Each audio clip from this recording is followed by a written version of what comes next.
A speed became the argument, and Sicily became the proof. Dust hung in the air along narrow mountain roads as columns pressed forward without pause, engines overheating, men exhausted, maps already obsolete. This was not how the campaign was supposed to unfold.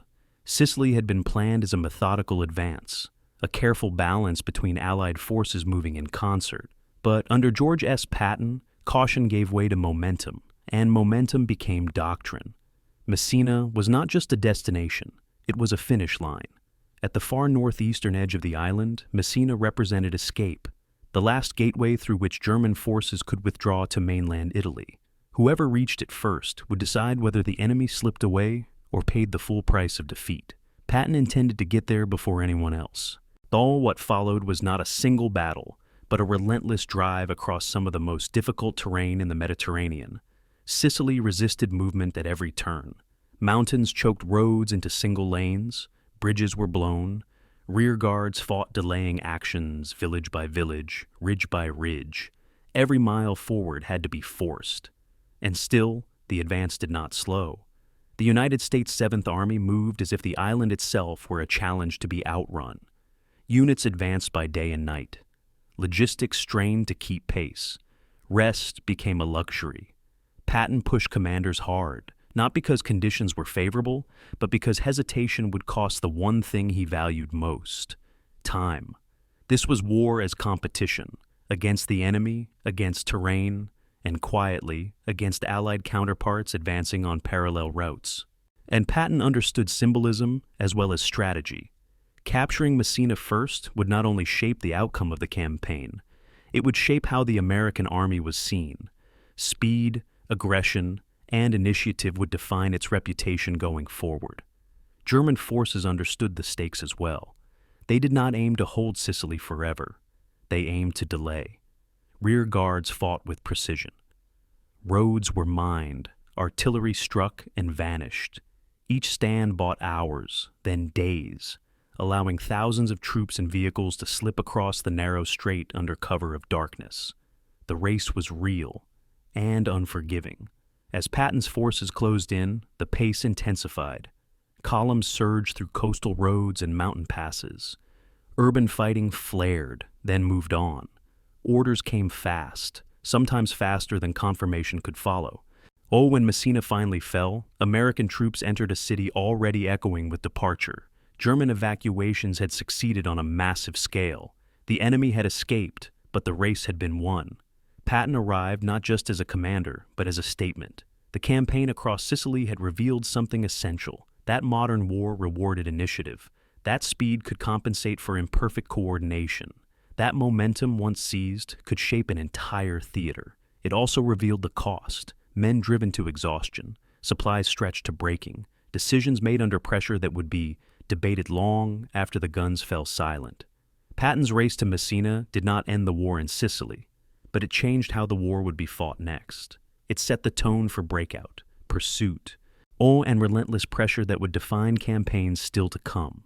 Tonight, we return to those roads, to the dust, the heat, and the urgency, to a campaign driven not by patience, but by refusal to slow down, to the moment when speed became strategy. This is the story of Patton's race to Messina, where momentum mattered more than perfection. Before we continue, let me pause for a moment and hear from you. Where in the world are you tuning in from right now? And what time is it for you there?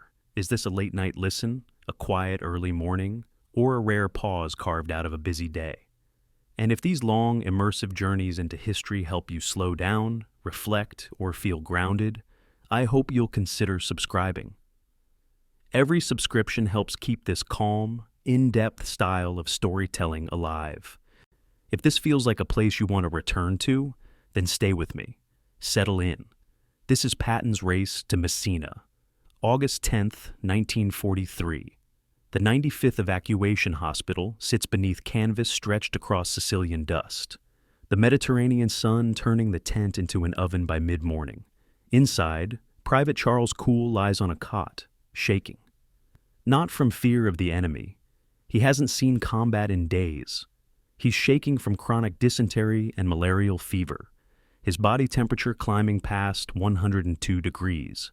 At 1100 hours, Lieutenant General George S. Patton, Jr. strides through the tent flap, immaculate in his pressed uniform despite the August heat, ivory-handled pistols gleaming at his hips.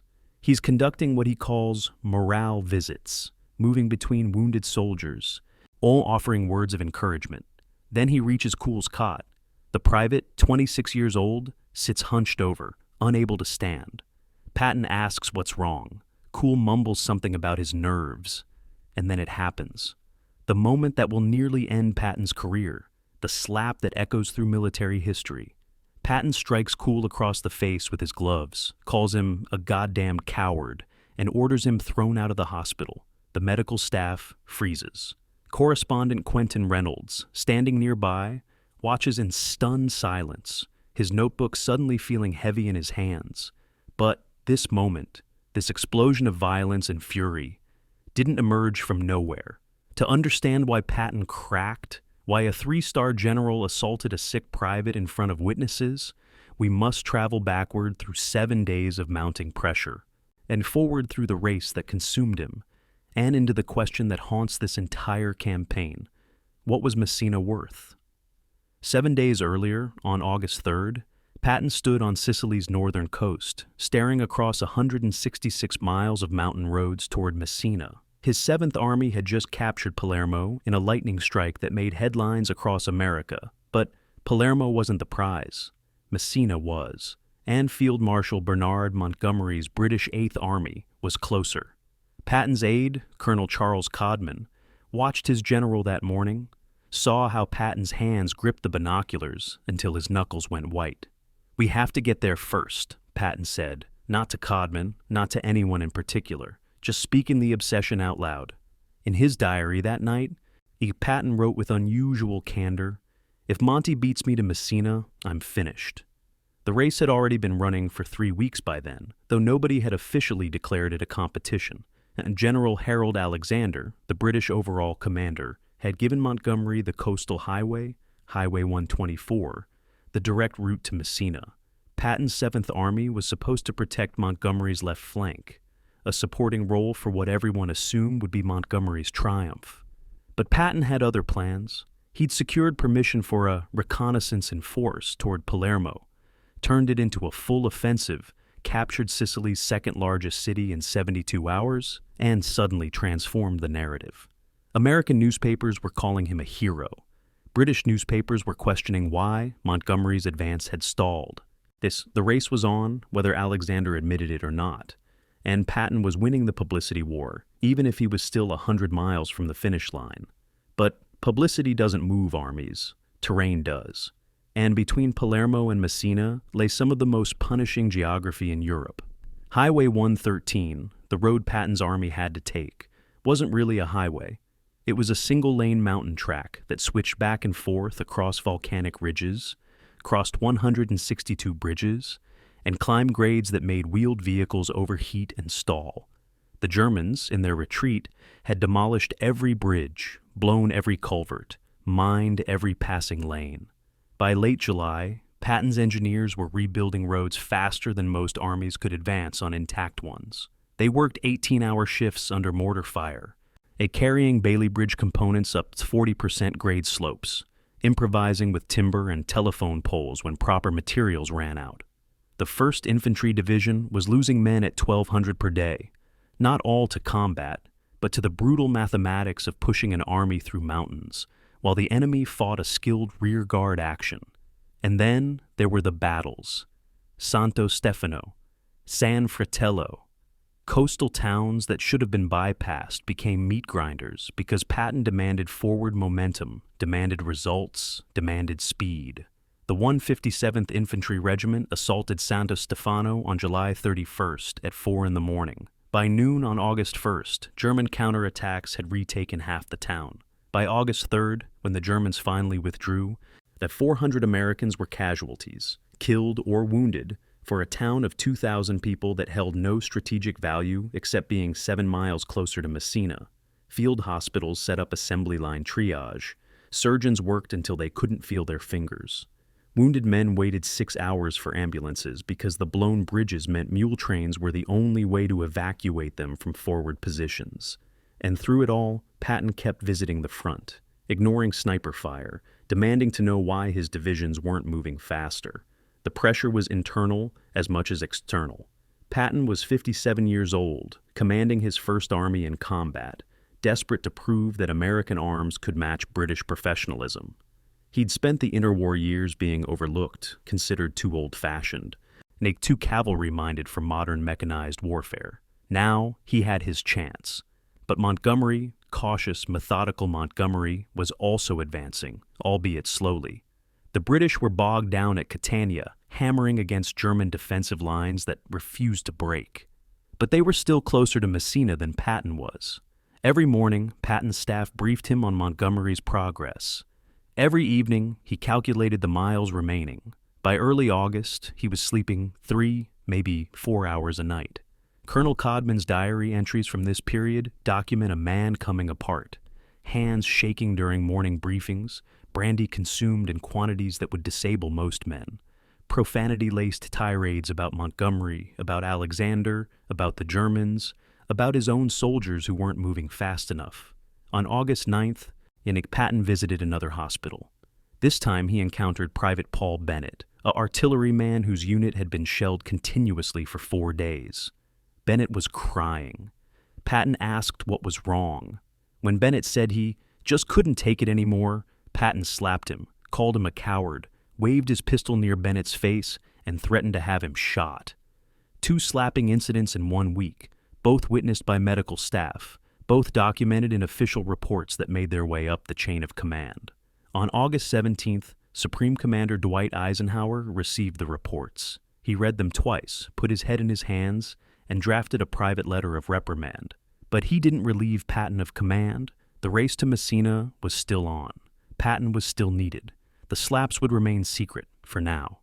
3 months later, on November 21st, radio correspondent Drew Pearson broke the story on his national broadcast. Lieutenant General George S. Patton, hero of Sicily, has been guilty of conduct unbecoming an officer, Pearson announced to millions of Americans. The firestorm was immediate. 1,500 letters flooded the War Department, demanding Patton's dismissal. 50 congressmen called for court-martial. Newspaper editorials debated whether military success excused personal brutality. Private Cool's mother gave interviews. Private Bennett's family demanded justice. And Eisenhower faced the question that would define his command philosophy. Was Patton too valuable to lose? General George Marshall, Army Chief of Staff, sent a terse cable. You alone decide Patton's fitness. Marshall wouldn't overrule Eisenhower either way. The decision was his. Eisenhower chose to bury it, or rather, he chose to manage it. Patton was forced to apologize publicly to both privates, to the hospital staffs, to every division under his command. He gave humiliating speeches admitting his mistakes. But he wasn't relieved. He wasn't court-martialed.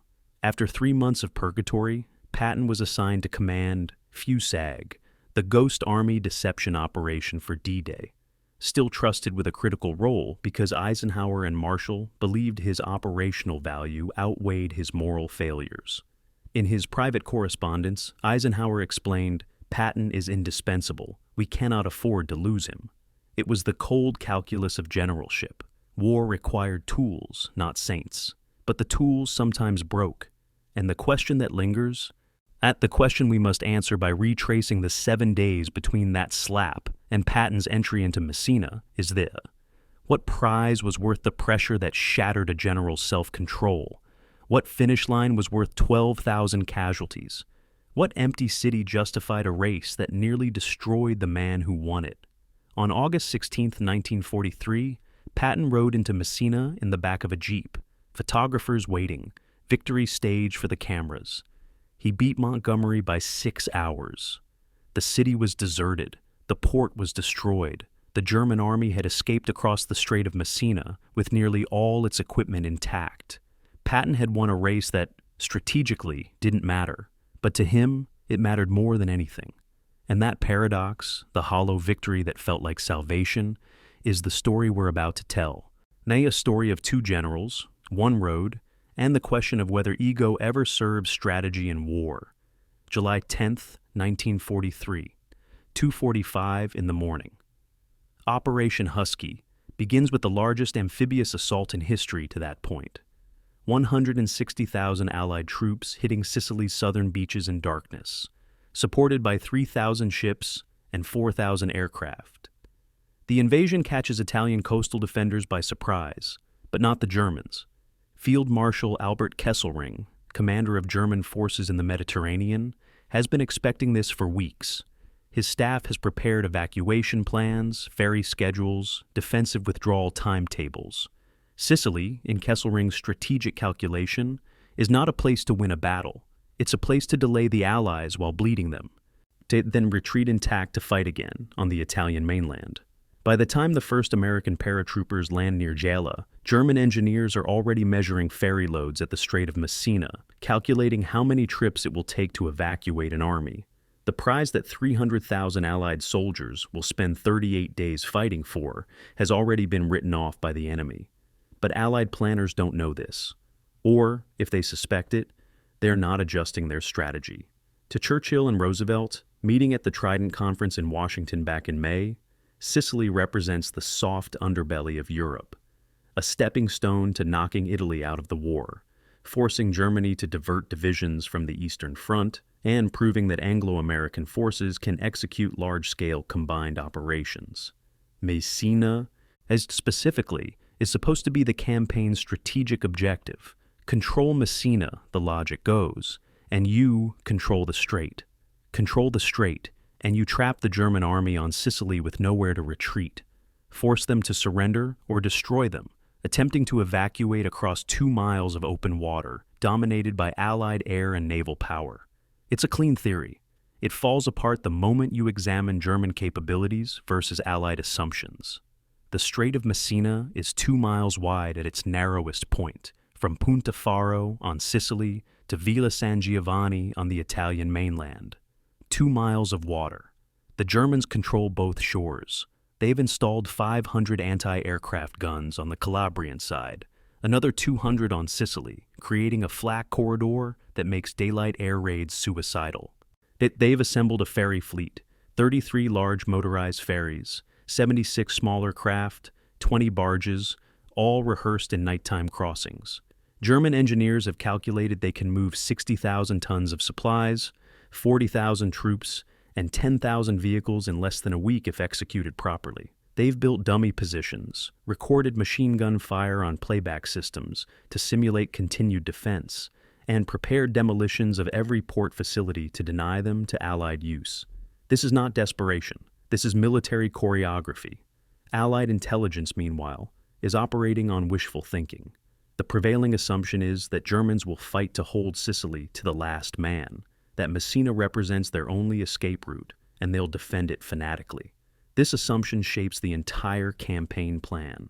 In General Harold Alexander, the British Ground Forces commander, gives Field Marshal Montgomery's 8th Army the primary mission: advance up Sicily's east coast via Highway 124, smash through German defenses at Catania, capture Messina, and seal the trap.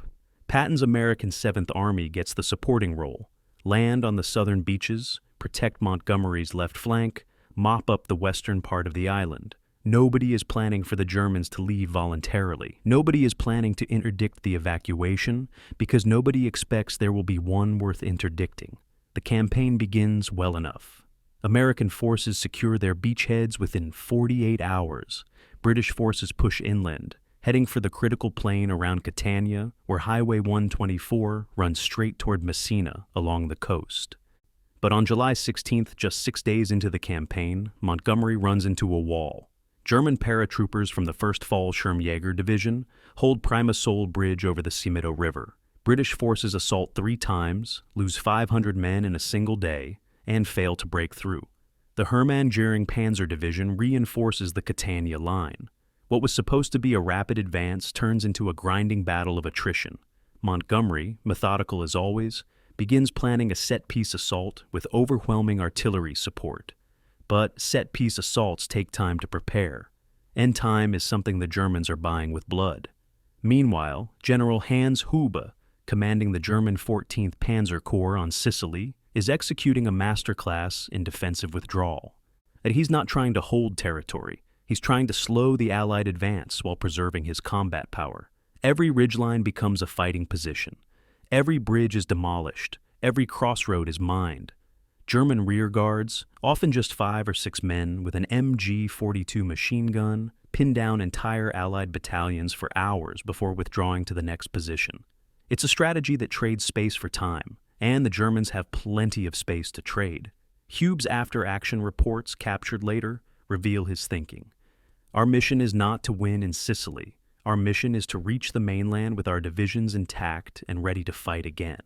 By mid-July, he's already coordinating with ferry operations, scheduling which units will withdraw in which order. On July 16th, the same day Montgomery's offensive stalls at Catania, Kesselring issues his formal directive. Sicily is to be held as long as feasible to delay enemy operations, then evacuated in good order to prepared positions in Calabria. This isn't defeat. This is strategy. The Germans will fight delaying actions, make the Allies pay for every mile, and when the pressure becomes untenable, they'll leave. Messina becomes a transit point, not a fortress. The evacuation is already planned down to the ferry schedule.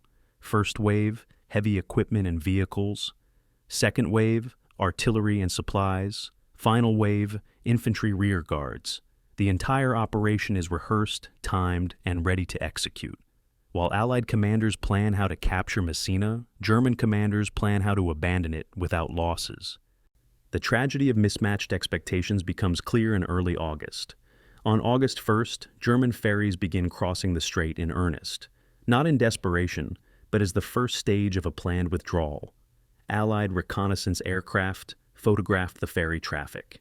Intelligence officers noted in reports, but the reports are filed under routine logistics, not flagged as strategic movement.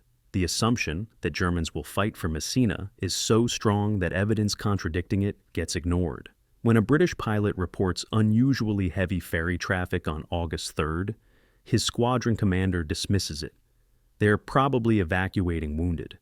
Nobody connects the dots. Nobody realizes the enemy is already leaving. Patton and Montgomery, meanwhile, are racing toward Messina with mounting urgency, both believing they're converging on a prize that will crown the campaign's victor. They're right about the symbolism. Capturing Messina will make headlines, boost morale, validate national military prestige, but they're wrong about the strategy. Messina's port facilities will be demolished before they arrive. The German army will be gone, fighting from prepared positions across the strait.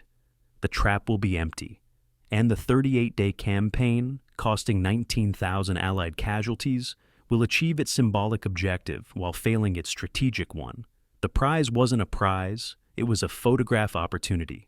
But nobody racing toward it in late July knew that yet. They thought they were winning. They didn't realize they were chasing ghosts. The question that haunts the Sicily campaign is this: could it have been different? Could Allied forces have interdicted the evacuation, trapped the German army, achieved the strategic victory they sought? The answer requires examining what the Allies had available versus what they used. Naval forces, hundreds of destroyers, cruisers, battleships sitting in Sicilian ports after the invasion, capable of bombarding the Strait of Messina and sinking ferries. Air forces, thousands of bombers and fighters with airfields in Sicily, Malta, and North Africa, capable of round-the-clock strikes on evacuation routes. Why weren't they used? Partly because Allied commanders didn't believe the evacuation was happening until it was nearly complete. Partly because the air and naval forces were already committed to supporting the ground advance. And partly because, here's the hard truth, nobody at the strategic level had made interdicting the evacuation the priority. The priority was capturing Messina, geography over enemy forces, a city over an army. On August 17th, when Allied forces finally controlled all of Sicily, German after-action reports tallied the evacuation results. 39,569 German troops evacuated, 9,605 vehicles, 94 guns, 17,000 tons of supplies, 47 tanks, and 14,000 tons of ammunition. Total German losses during the evacuation: 2 small ferries, 1 barge, approximately 75 men killed by air attack.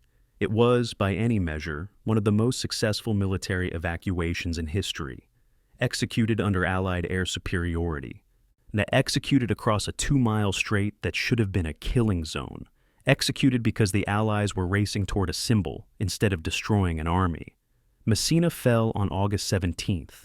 The Germans who'd defended it were already dug into positions around Reggio Calabria, waiting for the next Allied landing. The prize wasn't a prize. It was a lesson in the difference between winning battles and winning wars. Patton and Montgomery were about to learn it the hard way. July 13th, 1943. Field Marshal Bernard Law Montgomery sits in his command caravan outside Syracuse, Sicily, studying maps by lamplight. He's 55 years old, commander of the legendary 8th Army that defeated Rommel at El Alamein, hero of the British Empire's greatest desert victory. Around him, staff officers wait for decisions. Montgomery traces his finger along Highway 124, the coastal road running north from Syracuse through Catania to Messina, 110 miles, direct route, his route assigned by General Alexander. Montgomery turns to his chief of staff and makes a prediction that will haunt him for the rest of his life. We'll be in Messina for tea by August 1st. His staff doesn't question it. Montgomery doesn't make reckless predictions. He plans meticulously, masses overwhelming force, and delivers victories. That's the Montgomery method. But 200 miles to the west, another general is about to shred that timetable.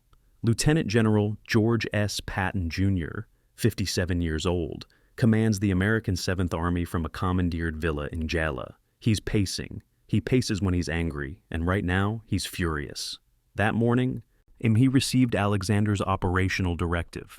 7th Army will advance north to protect 8th Army's left flank, secure the western half of Sicily, and support Montgomery's drive to Messina. Support. Flank protection. Secondary mission. Patton reads it 3 times, each reading making his jaw tighter. His aide, Colonel Charles Codman, watches his general's face turn red. Patton finally speaks. "I'll be goddamned if I'm going to sit here holding Monty's coat while he walks off with the glory." Codman keeps his face neutral. He's learned that when Patton starts cursing British officers, it's best to let him vent. But Patton isn't just venting, he's planning. The rivalry between these two men didn't start in Sicily, but Sicily crystallized it into something personal, almost obsessive. Montgomery viewed Patton as an amateur, theatrical, and undisciplined, leading an untested American army that hadn't faced the kind of combat veterans that comprised the 8th Army. In Montgomery's estimation, Americans were eager but inexperienced, more likely to make costly mistakes than achieve breakthrough victories. He'd said as much in private to British war correspondents, comments that inevitably leaked back to American officers. Patton, for his part, viewed Montgomery as a cautious plotter who'd never taken a real risk in his life, a general who won by accumulating overwhelming force and then grinding forward at a snail's pace. "Monty thinks war is a mathematical equation," Patton told his staff. "I think it's a horse race, and I intend to win." But personal rivalry aside, there were legitimate tactical differences in their approaches. Montgomery believed in what he called the balanced attack. Never advance until you've secured your flanks, massed your artillery, and established clear superiority at the point of assault. His 8th Army moved methodically because Montgomery refused to accept unnecessary casualties. He'd seen too many British armies destroyed in World War I by reckless offensives. His philosophy was simple: make the enemy attack your positions, destroy them with superior firepower, then advance when resistance collapsed. It was a philosophy that won battles but consumed time. Patton's philosophy was almost the opposite: hit hard, hit fast, accept risks to achieve breakthrough, keep moving before the enemy can establish coherent defense. Never give them time to think, Patton preached. Speed, violence, momentum. That's how you win wars. On July 17th, Patton flew to Alexander's headquarters in Tunisia. He needed to get out from under the supporting role Alexander had assigned him. The meeting was brief. Patton made his pitch. Let the 7th Army conduct a reconnaissance in force toward Palermo in western Sicily. Clear out Italian garrison troops, secure ports for logistics, establish freedom of maneuver. Alexander, distracted by Montgomery's stalled offensive at Catania, approved it without much thought. It seemed like a reasonable secondary operation. Patton left the meeting with what he needed: permission to operate independently. He didn't mention that his reconnaissance in force would involve 3 divisions advancing 100 miles in 72 hours. He didn't mention that he intended to capture Sicily's second-largest city. He didn't mention that this was the opening move in a race Alexander hadn't authorized. Back at 7th Army headquarters, Patton assembled his corps commanders. He spread out a map of western Sicily. Palermo sat on the northern coast, 100 miles from the 7th Army's current positions. Between them, mountainous terrain, Italian garrison divisions, blown bridges, minimal opposition. Patton drew a thick arrow from Gela to Palermo. Provisional Corps under General Keyes will execute an armored thrust along this axis. I want Palermo in 3 days. His operations officer started to object. 3 days for a 100-mile advance through mountains? But Patton cut him off. Monty thinks we're here to hold his flank, and I intend to show him what American armor can do. The operation launched on July 19th. Within 72 hours, American forces covered the 100 miles and occupied Palermo. Italian resistance evaporated.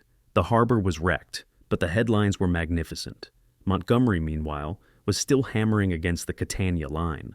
British forces had been fighting for a week to advance 40 miles. German paratroopers held every bridge, every crossroads. The Hermann Göring Panzer Division counterattacked whenever British forces established bridgeheads. Montgomery was doing everything right by his own doctrine, massing artillery, preparing for set-piece assaults, avoiding reckless casualties. But he was moving at less than 2 miles per day, and then, on July 23rd, he heard that Patton had taken Palermo. The American had covered 100 miles in 3 days, while Montgomery struggled to advance 40 in 2 weeks. British war correspondents started asking uncomfortable questions. American newspapers celebrated Patton as the campaign's breakout star. Montgomery's staff briefed him on the press coverage. His response was terse.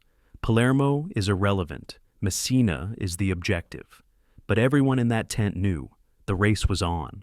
The strategic situation on July 25th painted the competition clearly. Montgomery's 8th Army controlled Sicily's southeastern corner, Syracuse, Augusta, the area around Catania, but was stalled 20 miles short of breaking through the German defensive line. Distance to Messina, approximately 90 miles, but through dug-in German positions. Patton's 7th Army controlled western Sicily and Palermo, but was 166 miles from Messina via Highway 113, the mountainous coastal road. On paper, Montgomery was closer. In practice, he faced heavier opposition. Patton was farther, but confronted mainly rearguard actions. The question became, could American speed overcome British proximity? Could Patton's aggressive armored thrusts outpace Montgomery's methodical advance? The answer would define not just who reached Messina first, but which nation's military doctrine proved superior in modern mechanized warfare. Personality drove strategy in ways that doctrine manuals never addressed. Montgomery needed to be right. His self-image depended on being the careful professional who delivered victories without recklessness. Losing a race to Patton, theatrical, impulsive Patton, would validate everything Montgomery despised about American military culture.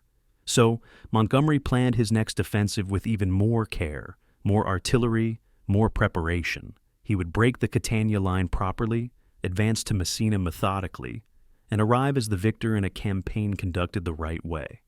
Patton, conversely, needed to be first. His entire career had been spent fighting perceptions that he was outdated, cavalry-minded, too old for modern war.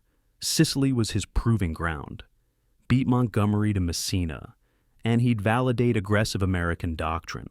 Lose, and he'd be relegated back to secondary roles for the rest of the war. Neither general would have admitted it publicly, but their rivalry became more important than the strategic objective.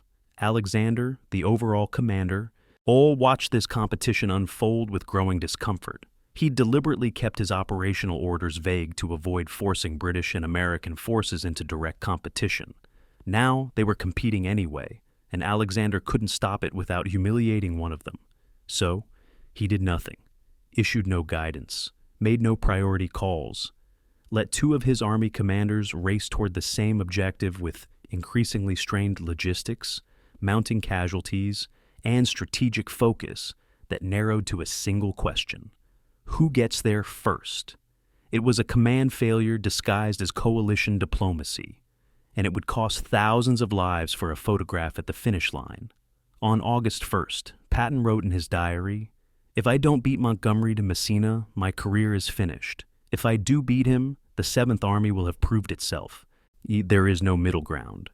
He was right on both counts.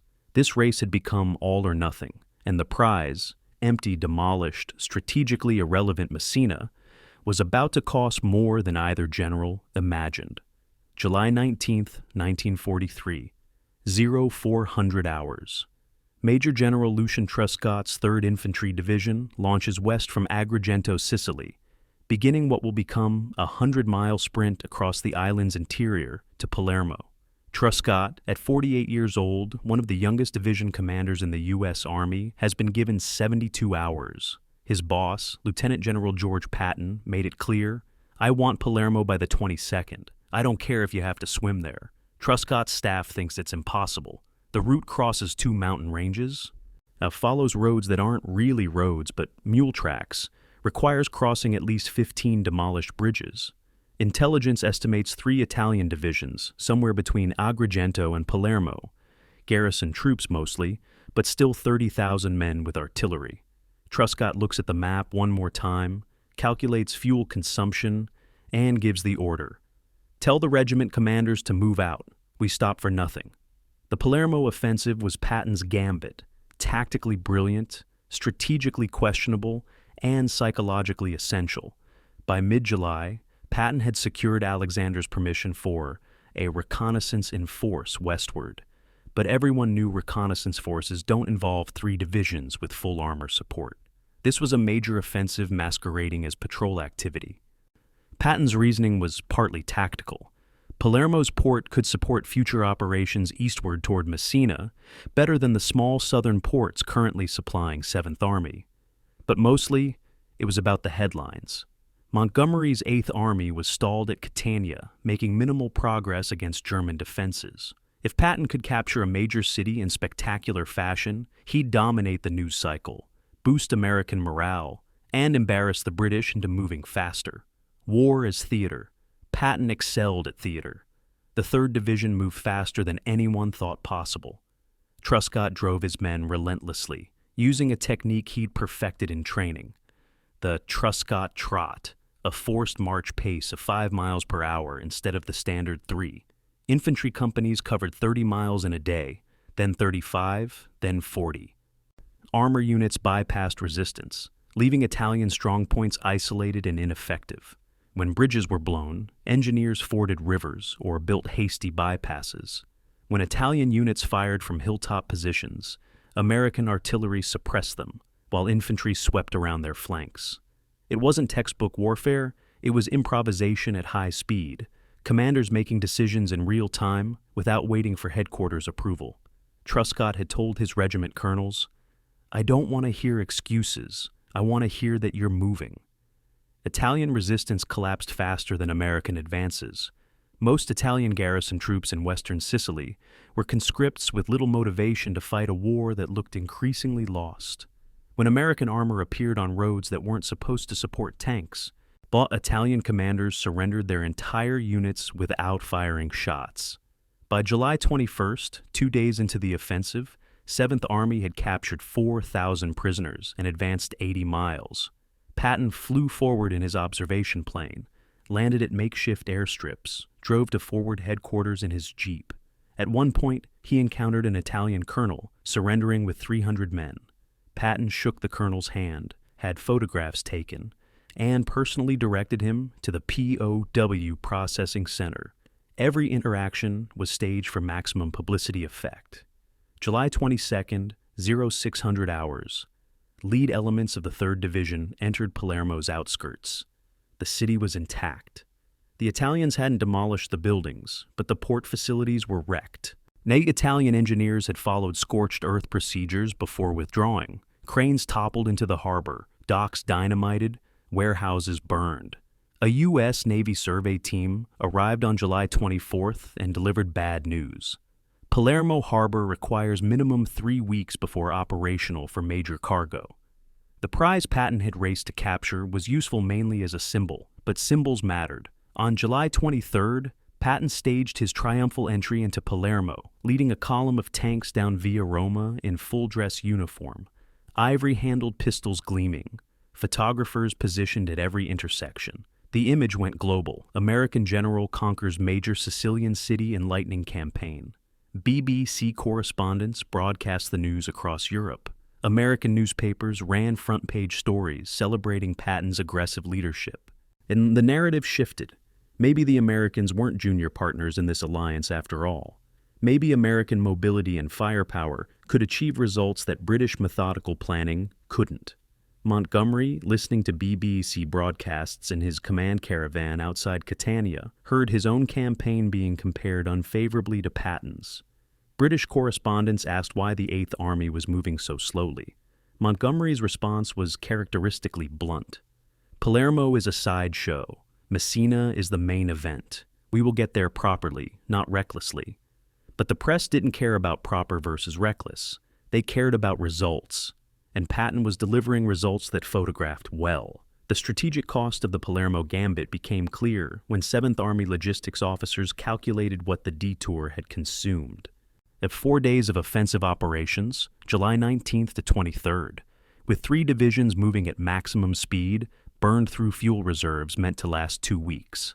Ammunition expenditure was minimal because Italian resistance collapsed, but vehicle maintenance became critical. Tanks and trucks driven 40 miles per day over mountain roads developed mechanical problems faster than repair depots could fix them. By July 25th, when Patton needed to pivot his army eastward from Palermo toward Messina, over 15% of 7th Army's vehicles were deadlined for maintenance. The 3rd Division, which had led the Palermo sprint, needed 72 hours of rest before it could conduct another major offensive. Truscott's men had covered 100 miles in 3 days. Now they needed 3 days to recover before covering the next 166 miles to Messina. There was also the question of what Patton could have accomplished with those 4 days. Alternative scenarios haunted American staff officers for years after the war. What if, instead of swinging west to Palermo, 7th Army had driven directly east from Agrigento toward Messina? The inland route, Highway 121, was lightly defended in mid-July. German forces were concentrated against Montgomery on the coast. A direct American thrust could have reached Enna, the center of Sicily's road network, days earlier. From Enna, routes led to both Messina and the northern coast. Patton could have threatened German withdrawal routes, forced them to commit reserves, possibly trapped portions of the Hermann Göring division. Instead, he drove west to capture a port that didn't work, returned east, and started the real race to Messina from essentially the same position, but 4 days later and with degraded logistics. Patton's defenders argue the Palermo operation achieved psychological victories worth more than tactical efficiency. It boosted American morale at a critical moment. It demonstrated to British allies that U.S. forces could execute rapid offensive operations. It gave Patton's commanders and troops confidence in their own abilities. Most importantly, it established 7th Army as Montgomery's equal, or superior in the eyes of the press and public. Those intangibles mattered. Armies don't fight just with bullets and fuel. They fight with belief in their own competence. Palermo gave 7th Army that belief. But belief doesn't rebuild bridges. And belief doesn't overcome terrain. And as Patton pivoted his army eastward toward Messina on July 25th, the real race was just beginning. A race through 166 miles of mountains that would test whether confidence could substitute for proximity. On July 26th, Patton held a press conference in Palermo. Correspondents packed the room, notebooks ready. One asked, "General, now that you've taken Palermo, what's next?" Patton smiled. That shark smile his staff knew meant trouble for someone. "Messina," he said. "We're going to beat Monty to Messina." Another correspondent asked, "Is that an official objective or a personal goal?" Patton's smile didn't waver. "In war, gentlemen, there's no difference."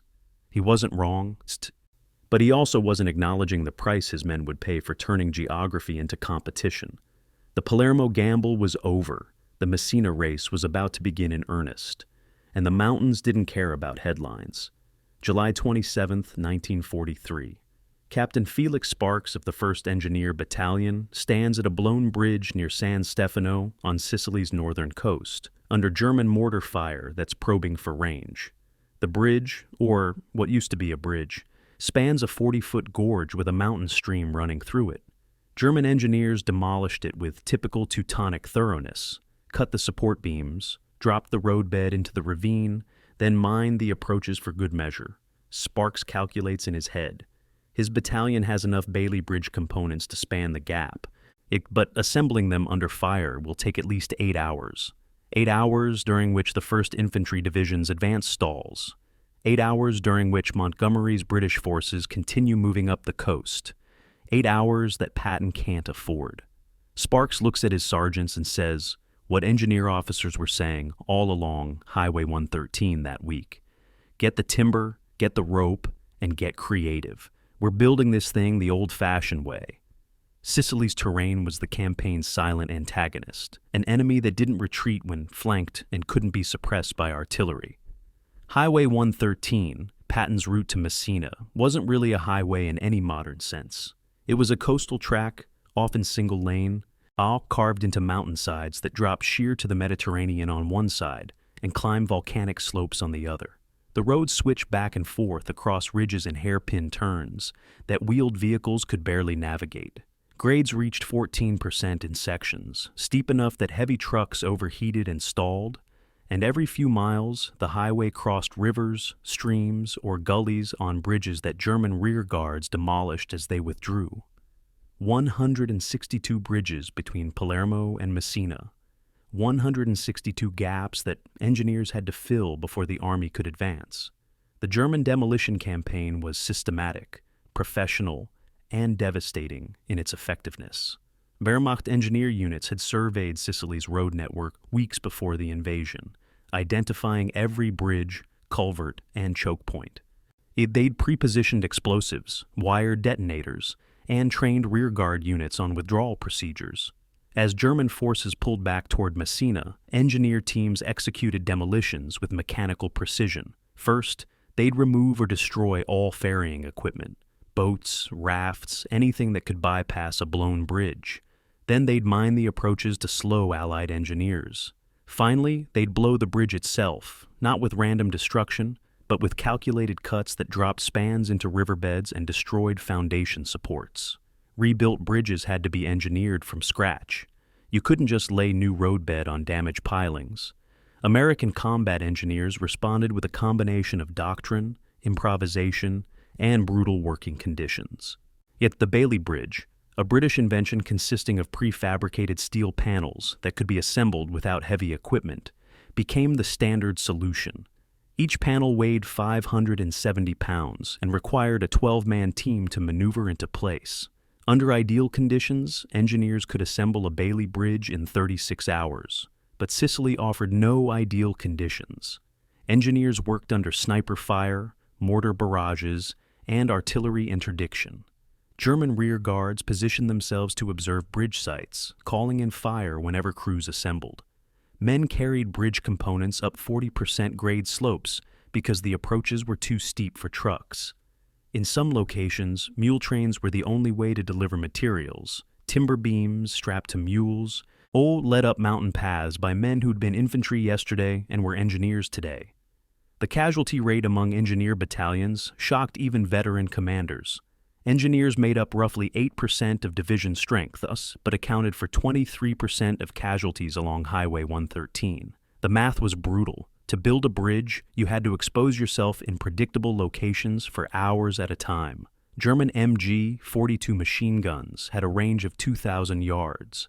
A single 5-man rearguard team, positioned on high ground, could pin down an entire engineer battalion, calling in artillery whenever men clustered at bridge sites. Engineers learned to work at night when possible, under blackout conditions, feeling their way through bridge assembly by touch. But night work had its own hazards. Drop a Bailey panel in darkness, and you might crush the men working below. Misjudge a measurement, and the entire bridge could fail when the first tank crossed. Innovation became survival. When Bailey Bridge components ran short, and they did constantly, engineers improvised with local materials. Timber from demolished buildings became support beams. Railroad rails became deck reinforcement. Telephone poles were lashed together for temporary spans. At Torrenova on August 6th, the 2nd Engineer Battalion completed a bridge in 14 hours using a hybrid design. Bailey panels for the main span, timber trusses for side supports, and volcanic rock for foundation stabilization. The manual said it couldn't be done. The bridge held 30-ton Sherman tanks and stayed operational for 3 weeks until permanent repairs could be made. Patton visited that bridge site personally, shook hands with the engineer captain, and said, "This is why we're going to beat Monty. British engineers build by the book. American engineers build whatever works. But building whatever works consumed resources faster than logistics could supply them. By early August, 7th Army's engineer battalions had used 1.2 million board feet of timber, an entire cargo ship's worth, that had been pre-positioned in North Africa for construction projects. Steel Bailey components were being rationed.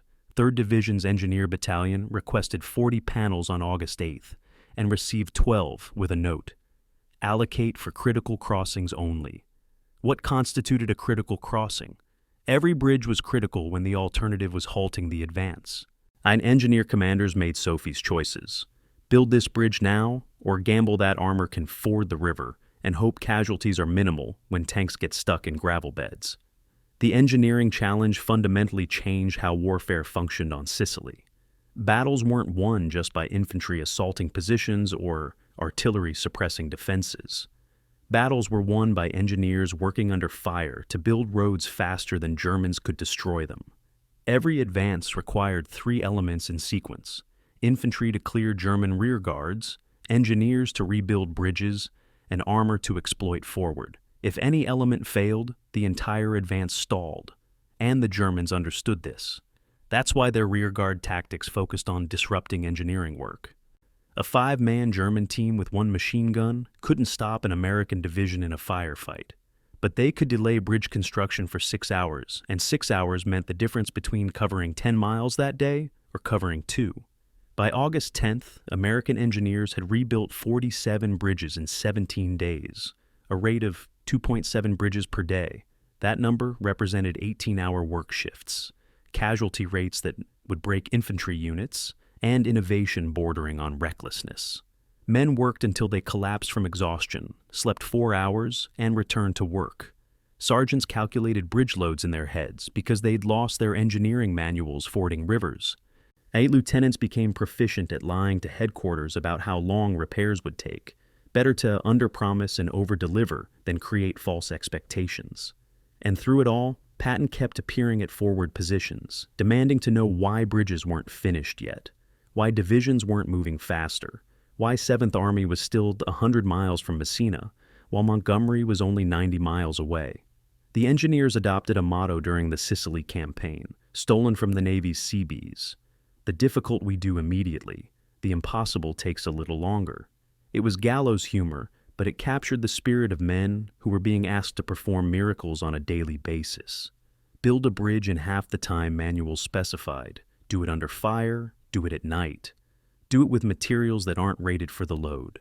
You do it because if you don't, soldiers die waiting at choke points while German artillery zeroes in. The Sicily campaign became known as the Engineers' War for good reason. Without them, Patton's race to Messina would have stalled at the first blown bridge. With them, he had a chance. But only if they could keep pace with his ambitions. And ambitions were easier to maintain than bridges under fire. July 16th, 1943.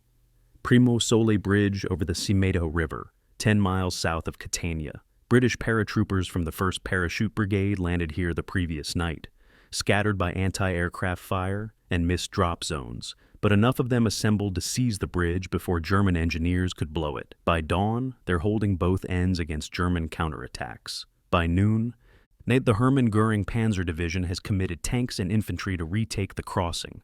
By evening, 500 British paratroopers are casualties, killed, wounded, or captured, and the bridge is in German hands again. Field Marshal Bernard Montgomery, monitoring the battle from his headquarters 20 miles south, receives the reports with characteristic stoicism. His response to staff officers is brief. "We'll try again tomorrow with proper preparation." Tomorrow comes. The Germans are dug in. Tomorrow's assault fails too. This was the pattern that defined Montgomery's advance up Sicily's eastern coast. Not dramatic failure. Montgomery never suffered dramatic failures because he never took dramatic risks, but grinding, methodical progress that consumed time at an alarming rate. The British Eighth Army was supposed to drive up Highway 124, smash through whatever German defenses existed, and capture Messina by early August. Instead, they became bogged down in a battle of attrition around the Catania Plain, fighting German paratroopers and panzer troops who'd turned every irrigation canal, every stone farmhouse, every olive grove into a defensive position.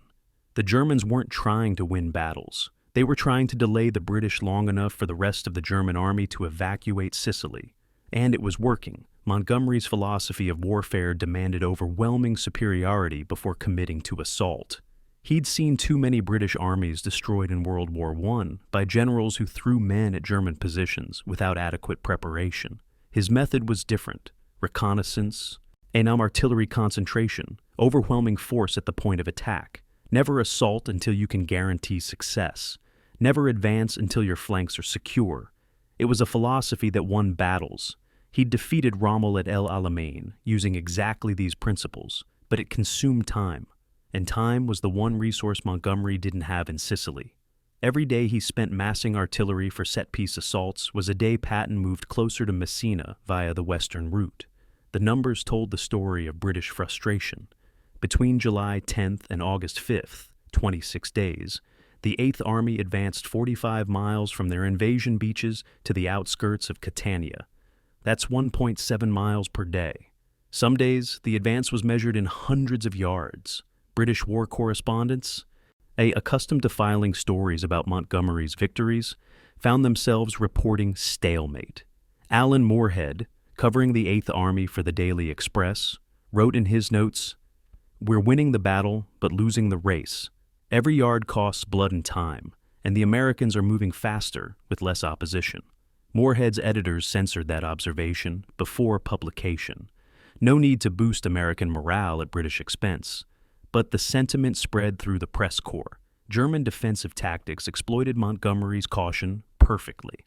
General Lieutenant Wilhelm Schmalz, commanding German forces around Catania, understood that he didn't need to hold territory permanently. He needed to slow the British advance, make them pay for every position, force them to deploy set-piece assaults that took days to prepare. And so German paratroopers fought from strong points until British artillery superiority became overwhelming, then withdrew to the next position 2 miles back. Every withdrawal was covered by demolitions, bridges blown, roads cratered, booby traps left in abandoned buildings.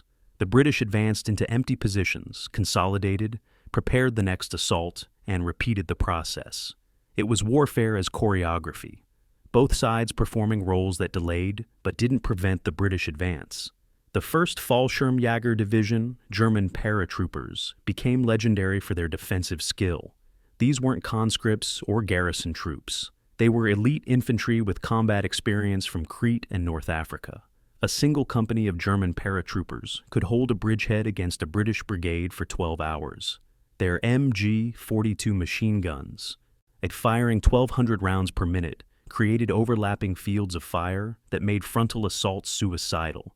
British infantry learned to wait for artillery and air support before attacking, but calling in artillery took time.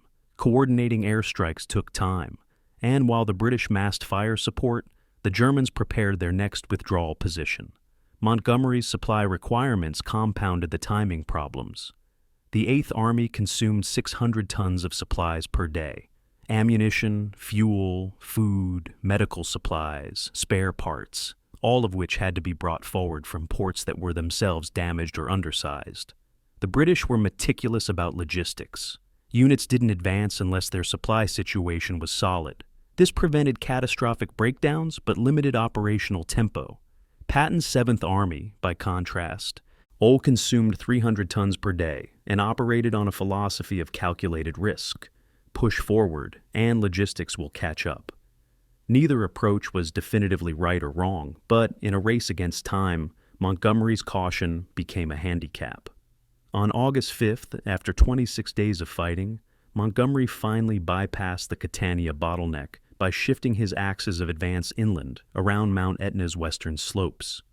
It was the right tactical decision. The coastal route was proving impassable, but it meant abandoning the direct highway to Messina for mountain roads that were, if anything, worse than what Patton faced on Highway 113. British engineers now confronted the same blown bridges, the same demolitions, the same difficult terrain. The difference was that Patton's engineers had been dealing with these problems for 2 weeks already and had developed improvisational techniques. Montgomery's engineers, trained for methodical bridge building with proper materials and adequate time, struggled to adapt to battlefield improvisation.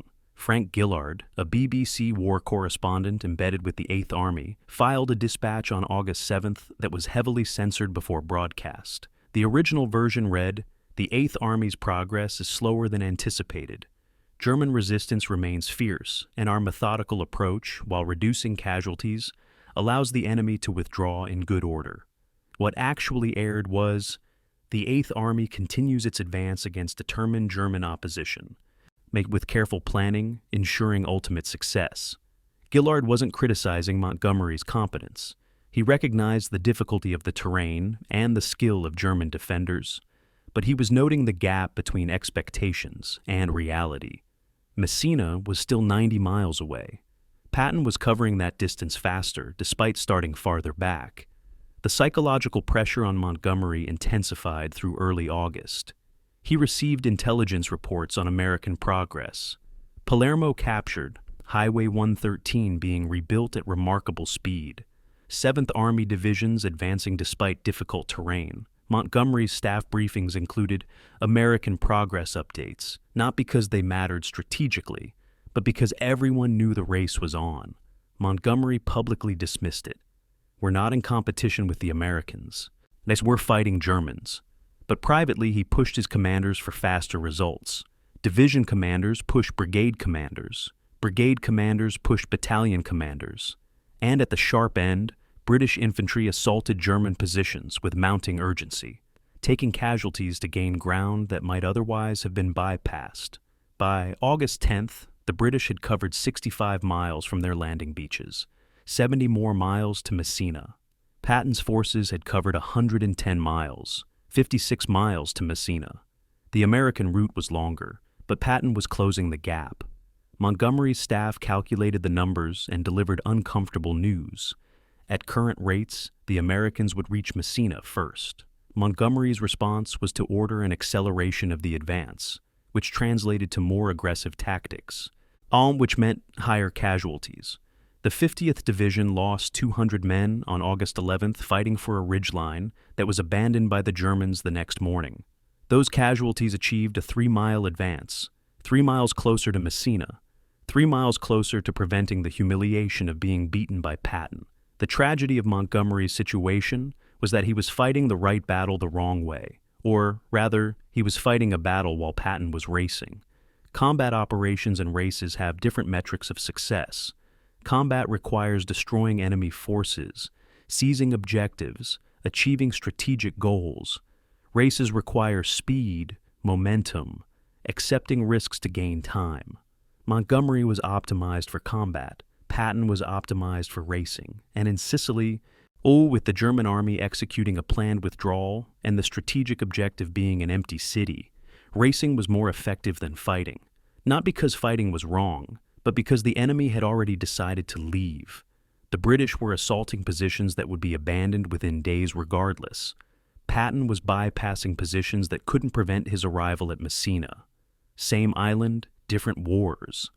On August 14th, 2 days before Messina fell, Montgomery received a message from Alexander, asking for his estimated arrival time at Messina. Montgomery calculated distances, demolitions, anticipated German resistance, and replied, "Estimate arrival 16th or 17th August, depending on enemy action." It was a reasonable estimate based on prudent planning. And what Montgomery didn't know was that Patton had already ordered his 3rd Division to march through the night. cover 32 miles in 14 hours, and enter Messina by dawn on the 16th regardless of casualties or logistics. Montgomery was planning an operation. Patton was running a sprint. And in a sprint, the methodical competitor finishes second. July 31st, 1943. 0400 hours. The 157th Infantry Regiment, 45th Infantry Division, begins its assault on Santo Stefano, a coastal town of 2,000 people clinging to Sicily's northern mountains. Lieutenant Colonel George Lynch's battalion approaches through pre-dawn darkness, moving up Highway 113 in staggered columns. And German defenders from the 29th Panzer Grenadier Regiment have fortified the town's approaches, machine gun positions in stone houses, mortar teams on the heights above, artillery pre-registered on every approach route. The attack plan is straightforward. Fix the enemy with frontal pressure while flanking units climb the ridges to attack from above. Simple on paper. In execution, it becomes a 48-hour meat grinder that costs 400 American casualties for a town the Germans were planning to abandon anyway. The battle for Santo Stefano crystallized everything brutal about Patton's drive to Messina. The town had minimal strategic value, no port, no critical road junction, just another collection of stone buildings on a coastal hillside. But it was the next town on the road to Messina, and Patton's operational orders were clear. Maintain forward momentum, accept no delays, reach Messina before Montgomery. So, the 45th Division assaulted positions that could have been bypassed, fought for objectives that would be abandoned, and paid in blood for real estate that mattered only because it was between the 7th Army and the finish line. Veterans who survived Santo Stefano spoke about it with the same bitterness they reserved for disasters, not because they lost, they won technically, but because they won something worthless. The assault began with artillery preparation at 0330 hours. American 105mm howitzers fired 1,500 rounds in 30 minutes, pulverizing Santo Stefano's waterfront buildings into rubble. The bombardment was supposed to suppress German defenses. It forced them to keep their heads down while American infantry closed to assault distance. Instead, it alerted every German unit within 10 miles that an attack was coming and gave them time to man fighting positions. When the barrage lifted and Lieutenant Colonel Lynch's battalion advanced, they encountered immediate fire from positions the artillery had missed. Machine guns in stone cellars, snipers in church towers, mortars firing from reverse slope positions that American forward observers couldn't see. By noon on July 31st, American forces controlled half of Santo Stefano's waterfront, but couldn't advance further inland.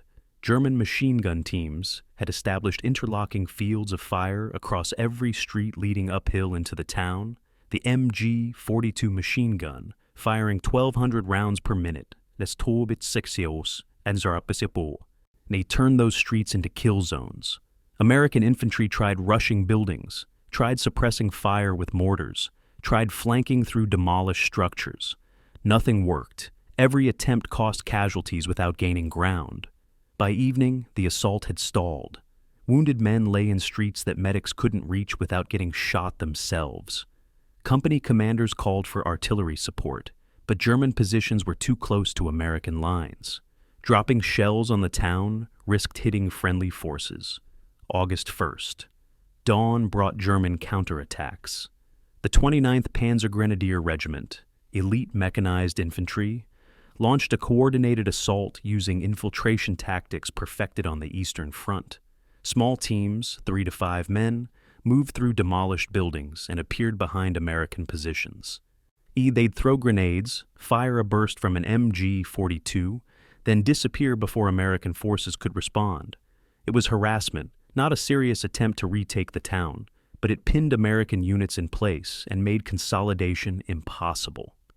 By noon on August 1st, the Germans had retaken positions that cost the Americans 50 casualties to capture the previous day. The battle devolved into house-to-house fighting, grenades through windows, close-range firefights in rubble-choked streets.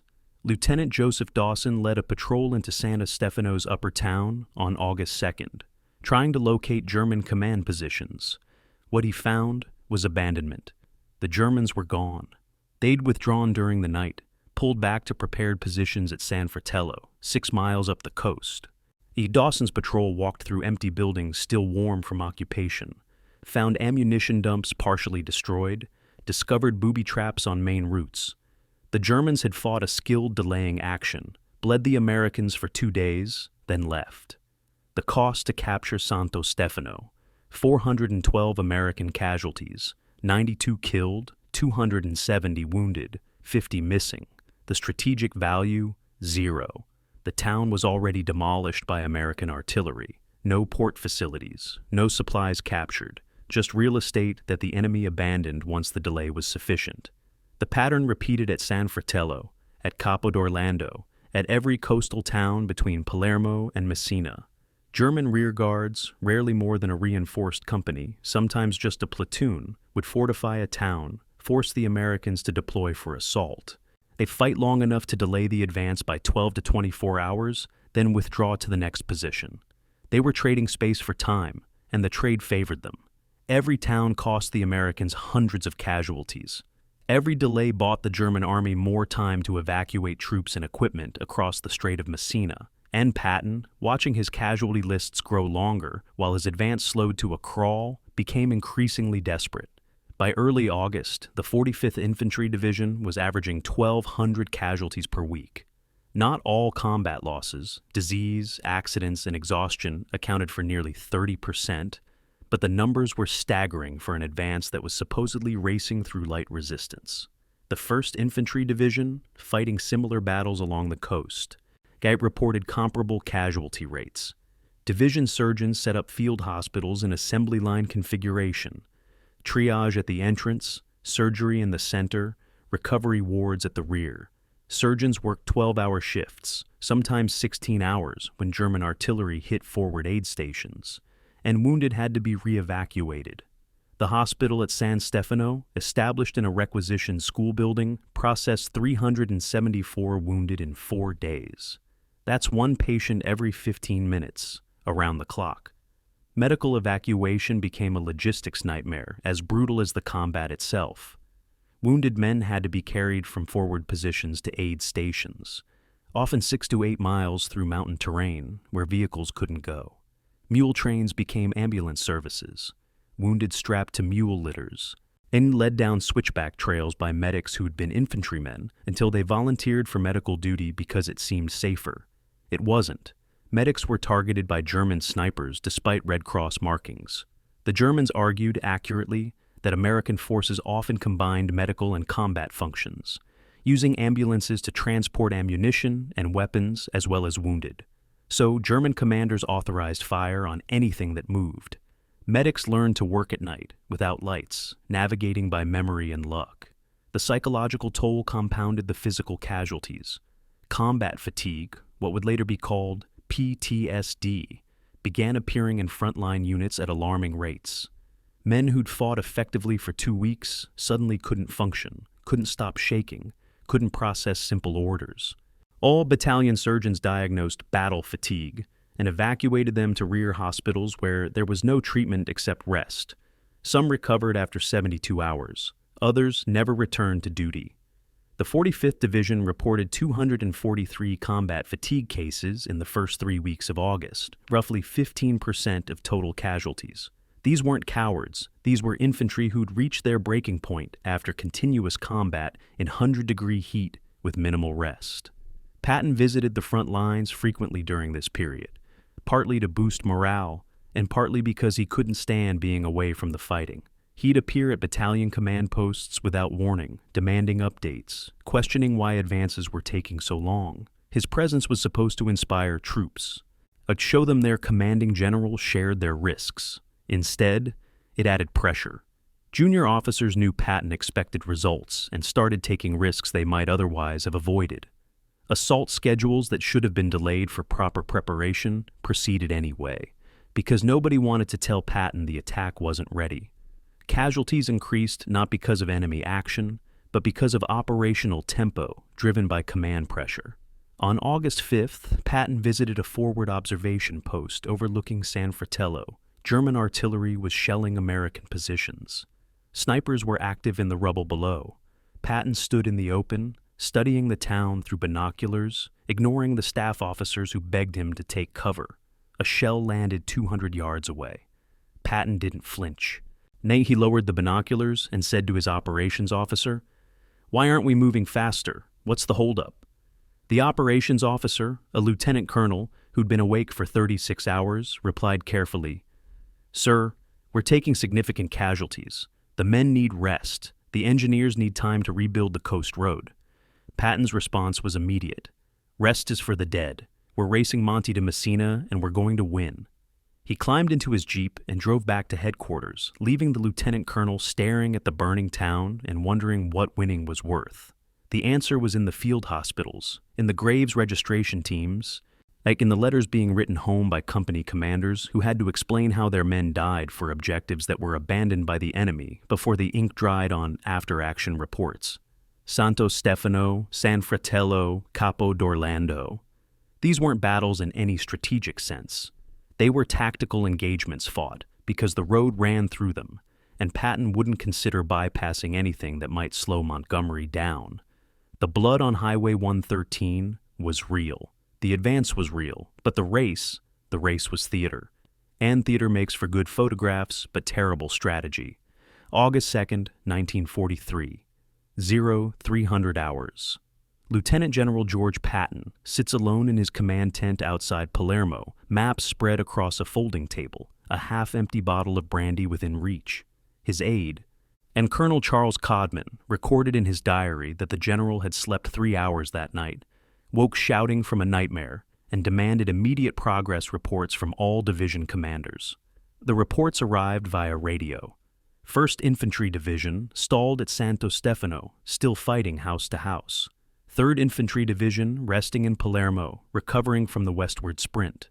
45th Division preparing to assault San Fratello, estimated casualties projected at 200 to 300, and Montgomery's 8th Army, according to intelligence updates, still grinding toward Catania, but approximately 90 miles from Messina. Patton calculated in his head, 7th Army is 110 miles from Messina. We're losing.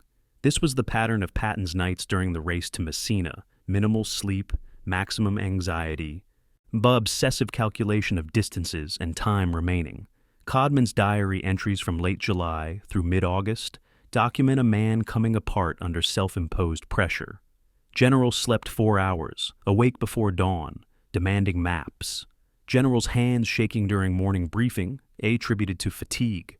General consumed half bottle of brandy after dinner, paced tent until midnight reciting poetry.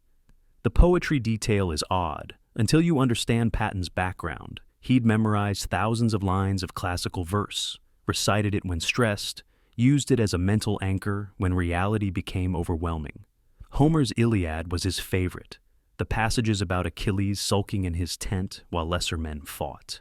The irony escaped him. August 3rd brought Patton to a field hospital near Palermo, the 15th Evacuation Hospital.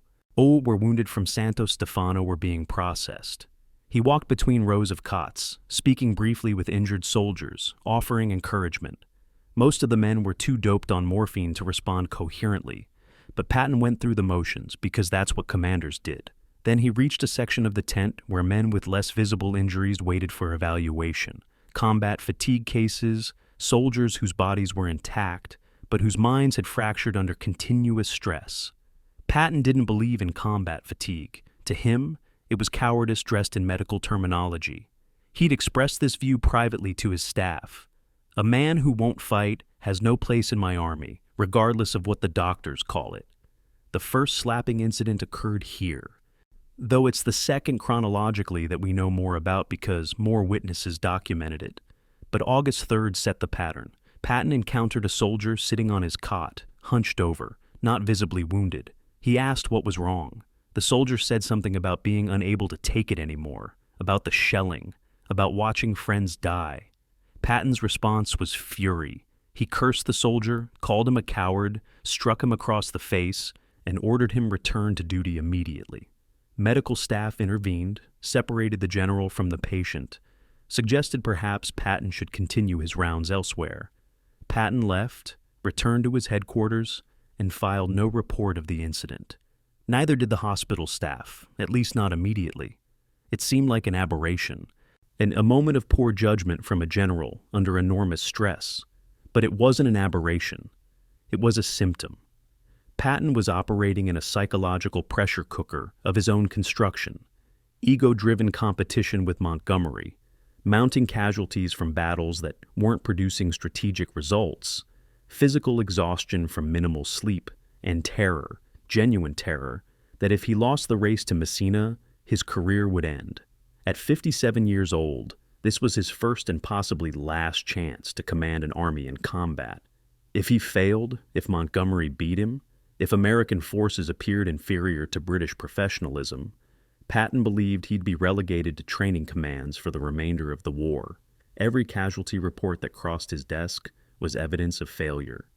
Every day Montgomery remained closer to Messina was proof that Patton's aggressive tactics weren't working. The medical evidence, assembled posthumously, suggests Patton was suffering from a combination of exhaustion, anxiety, and possibly prostate infection, the latter causing pain that would have disrupted sleep and contributed to irritability. His alcohol consumption increased during this period, not to the point of obvious intoxication, but enough that staff officers noticed. His decision-making became erratic. Brilliant tactical insights followed by inexplicable orders. On August 4th, he approved an amphibious landing behind German lines at Bernard Beach, a creative operation that could have bypassed German defenses. On August 5th, he demanded his divisions attack frontally through San Fratello, despite knowing it was heavily fortified. The difference between those decisions was 48 hours and approximately 0 hours of sleep. August 9th brought the incident that's better documented because more people witnessed it and reported it immediately. Patton visited the 93rd Evacuation Hospital, again conducting morale rounds among wounded soldiers. He encountered Private Paul Bennett, an artilleryman whose unit had been shelled continuously for 4 days. Bennett was crying, unable to stop, hands shaking. When Patton asked what was wrong, Bennett replied, "It's my nerves, sir. I can't stand the shelling anymore."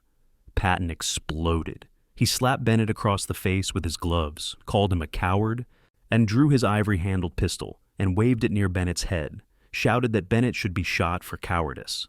Colonel Donald Currier, the hospital commander, physically interposed himself between Patton and Bennett. Other staff officers escorted the general outside. Patton left the tent still shouting obscenities about cowards who wouldn't fight. This time, medical officers filed official reports. Colonel Currier wrote a detailed account and sent it up the chain of command. So did the 93rd Evacuation Hospital's chief nurse. By August 17th, Supreme Commander Eisenhower had multiple documented reports of Patton assaulting patients in military hospitals. Eisenhower read them twice, consulted with his chief of staff, and made a decision that would define American command culture for the rest of the war. May he wrote Patton a private letter of reprimand. "I am thoroughly weary of your temper. You have harmed yourself more than any enemy could harm you." But he didn't relieve Patton of command. The race to Messina was still ongoing. 7th Army needed its commander. Eisenhower would deal with the consequences after Sicily was secured. Patton's defenders, both during the war and in subsequent histories, argue his actions stemmed from legitimate outrage at soldiers shirking duty. Patton genuinely believed, that combat fatigue was a failure of will, not a medical condition. In his worldview, shaped by cavalry tradition and aristocratic notions of honor, a soldier's duty was to fight regardless of fear or discomfort. Men who couldn't or wouldn't fight betrayed their comrades, endangered the mission, deserved contempt rather than sympathy. This wasn't sadism, it was ideology. But ideology applied to sick men in hospitals becomes abuse regardless of intent. The psychological irony is that Patton himself was experiencing symptoms similar to what he despised in others. He couldn't sleep because of stress and anxiety, combat fatigue for commanders. His hands shook during briefings, nervous system dysfunction from exhaustion. He consumed alcohol to manage emotional distress, self-medication for anxiety. The difference was that Patton's symptoms expressed as aggression and hyperactivity rather than withdrawal and fear. He attacked problems and people because that's how his particular psychology coped with stress. But the underlying condition, a mind and body pushed beyond sustainable limits, was identical to what he was seeing in those hospital tents. And Colonel Codman's diary entry for August 10th reads, General woke at 0300 hours, screaming about Montgomery. Took 90 minutes to calm him. He dictated 3 different versions of the same operational order, each more demanding than the last. At breakfast, his hands shook so badly he spilled coffee. I have never seen him like this. Codman was Patton's longest-serving aide, had been with him through North Africa, knew the general's moods and temperament. This was different. This was a man breaking apart in real time, held together by willpower and ego, and the knowledge that showing weakness would end his career. So Patton kept pushing himself, kept pushing his army, kept racing toward a finish line that became less important with every mile but more necessary with every day. On August 10th, the same day he slapped Private Cool, Patton received an intelligence update. Montgomery's forces were 55 miles from Messina. 7th Army was 70 miles away. The gap had closed, American forces were gaining, but Montgomery was still ahead. Patton called his chief of staff and issued new orders. I want division commanders to push harder. No more delays, no more excuses.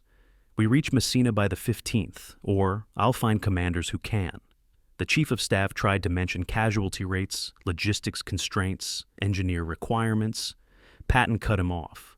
I don't care about problems. I care about results. It was the statement of a man who'd replaced strategic thinking with obsession. And obsession, in war, kills people.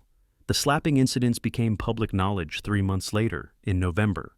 All when radio correspondent Drew Pearson broke the story on his national broadcast. By then, Sicily was secured, Italy had been invaded, and Patton had been transferred to England to command a fictitious army group as part of D-Day deception operations. The incidents that nearly destroyed his career in August became public knowledge in November, and the ensuing scandal forced Eisenhower to address them publicly. But in August, during the race, they remained hidden. Secret reports filed by medical officers, private reprimands from Eisenhower, and a general who was coming apart while maintaining the facade of invincibility. The general who couldn't sleep was also the general who couldn't stop, because stopping meant admitting the race wasn't worth running, and that admission would have broken him completely. August 6th, July 1943, 1400 hours. The 2nd Engineer Battalion assembles at Torrenova on Sicily's northern coast, staring at what used to be a bridge.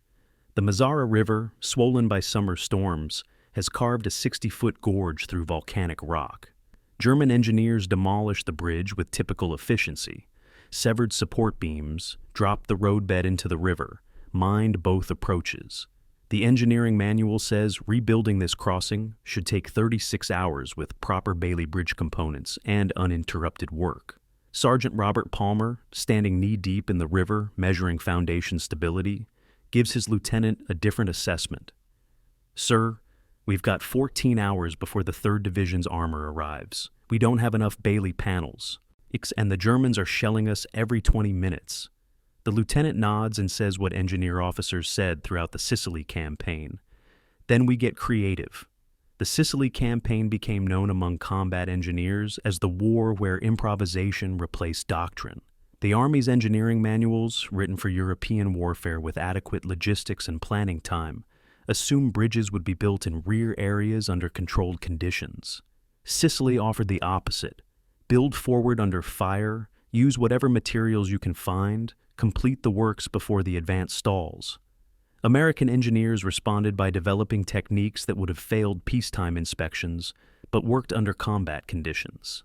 At Torrenova, the 2nd Battalion designed a hybrid bridge, Bailey panels for the main span where loads were heaviest, and timber trusses salvaged from demolished buildings for secondary supports, volcanic rock mortared together for foundation stability. The manual said it couldn't be done. The bridge held 30-ton Sherman tanks and remained operational for 3 weeks.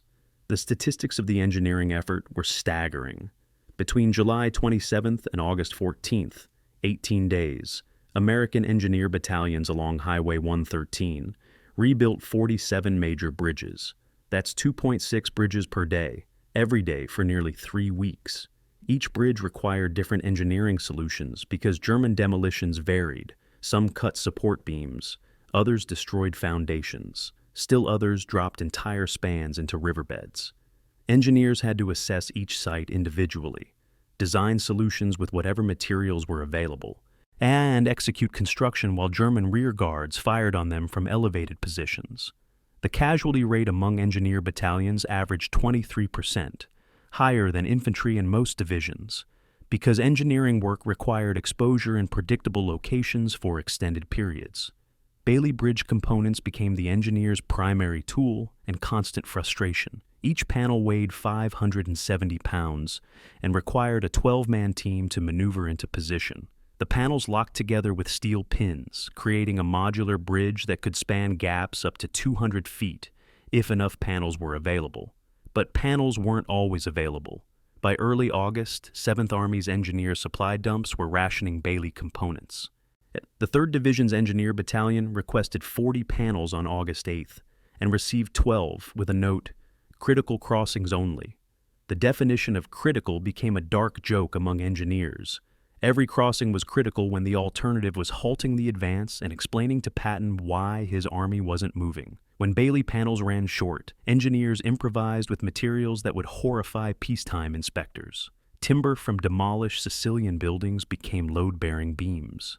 Railroad rails, scavenged from damaged train lines, reinforced bridge decks. Telephone poles were lashed together with communications wire to create temporary spans. At San Stefano, engineers built a bridge entirely from locally sourced materials: chestnut timber for the frame, volcanic rock for foundations, steel doors from abandoned buildings for the roadbed. The bridge swayed when vehicles crossed and made sounds that terrified drivers, but it held. Armor crossed, infantry followed, and the advance continued. The bridge collapsed 2 days later during a rainstorm, but by then, permanent repairs were in place. The physical demands of bridge construction under combat conditions exceeded what training had prepared engineers for. Work shifts ran 18 hours minimum, sometimes 24 hours, when German resistance delayed completion. Men carried bridge components up mountain slopes with 40% grades because the approach roads were too damaged for vehicles. At night, engineers worked by moonlight or no light at all. German artillery targeted lights, so blackout conditions were mandatory. Crews learned to assemble Bailey bridges by touch, feeling for pinholes in darkness, counting panels by hand because they couldn't see them. Drop a panel in darkness, and you might kill the men working below. Misalign a connection, and the bridge could fail under load, sending a Sherman tank into the river with its crew trapped inside. Innovation emerged from desperation and spread through informal networks. When the 1st Engineer Battalion discovered that volcanic rock mortared with local clay created foundations stronger than specified concrete mixes, they shared the technique with other battalions via radio. When the 45th Division's engineers developed a daisy chain construction method, prefabricating bridge sections behind the front lines during firefights, then moving them forward for rapid assembly, other divisions adopted it within days.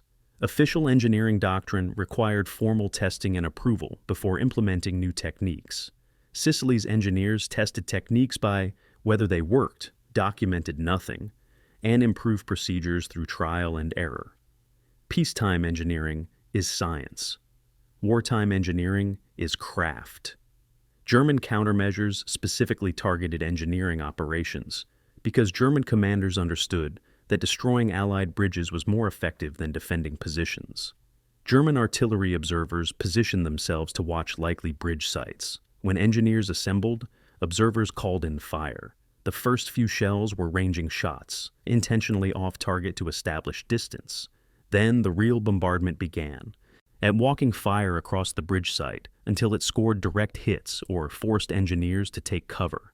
Every minute spent in cover was a minute not working. Every casualty was expertise lost. Engineer sergeants developed a grim calculus. How many casualties were acceptable to complete a bridge before the deadline? 2 men? 5? 10? There was no right answer, only the awareness that, without the bridge, the entire advance stalled. Mule trains became essential components of engineering operations in ways that shocked officers who'd trained for mechanized warfare. Sicily's mountain terrain included sections where the only access to bridge sites was via footpaths too narrow for vehicles.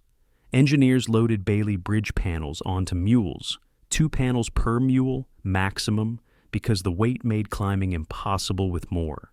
Mule skinners, and often Italian civilians hired by the army, led trains of 15 to 20 mules up switchback trails to forward positions. The process took hours. Mules fell, panels tumbled down ravines, progress measured in yards per hour. But there was no alternative. Helicopters didn't exist yet. Airlifts were impossible.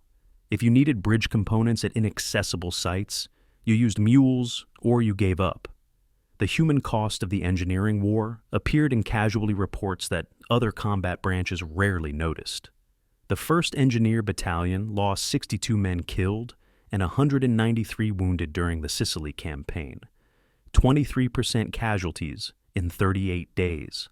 Those numbers exceeded many infantry battalions that saw continuous combat. Engineers died from artillery fire while assembling bridges. They died from sniper fire while surveying demolition sites. They died when booby-trapped bridges exploded during inspection.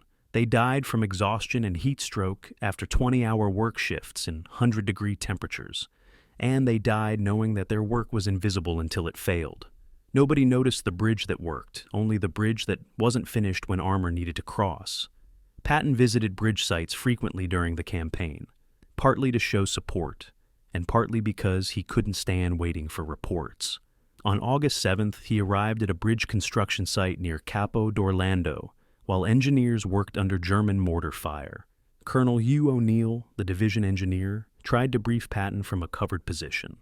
But Patton walked onto the partially completed bridge in full view of German observers. O'Neill shouted warnings about incoming fire.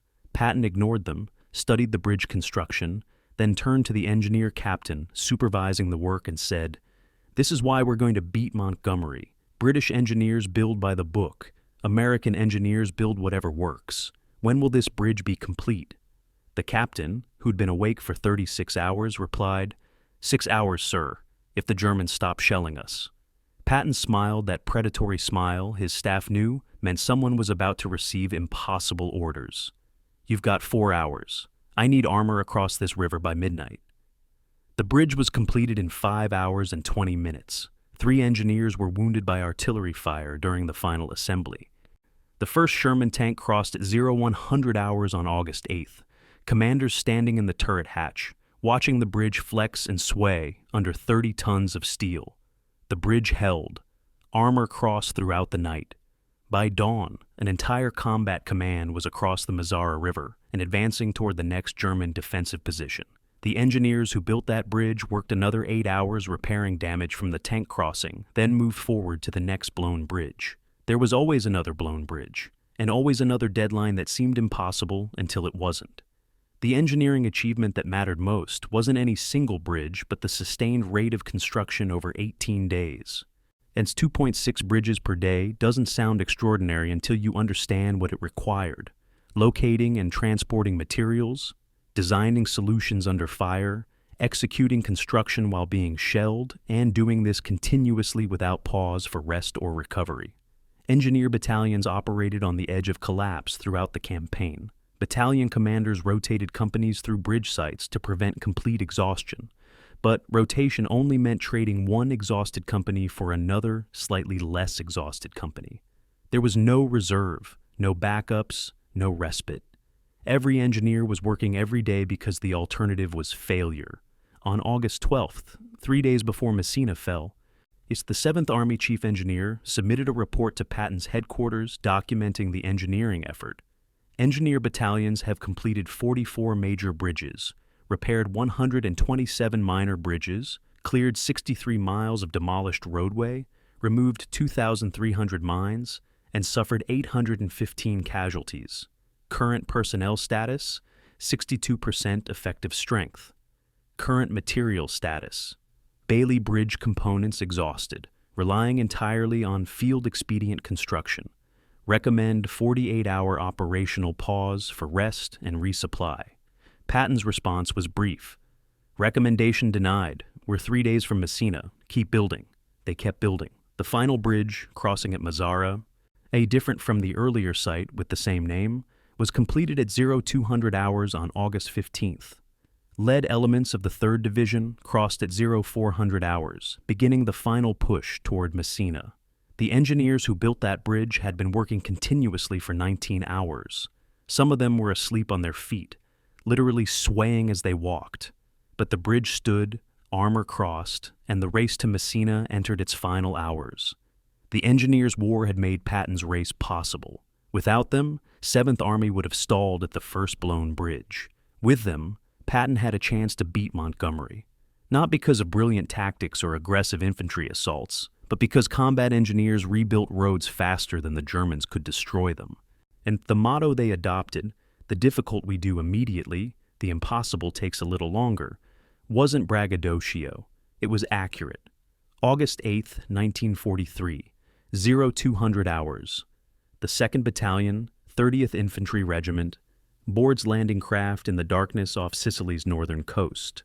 Lieutenant Commander Stanley Barnes, USN, commands the small flotilla, 6 LCVPs, 2 LCIs, a destroyer providing fire support.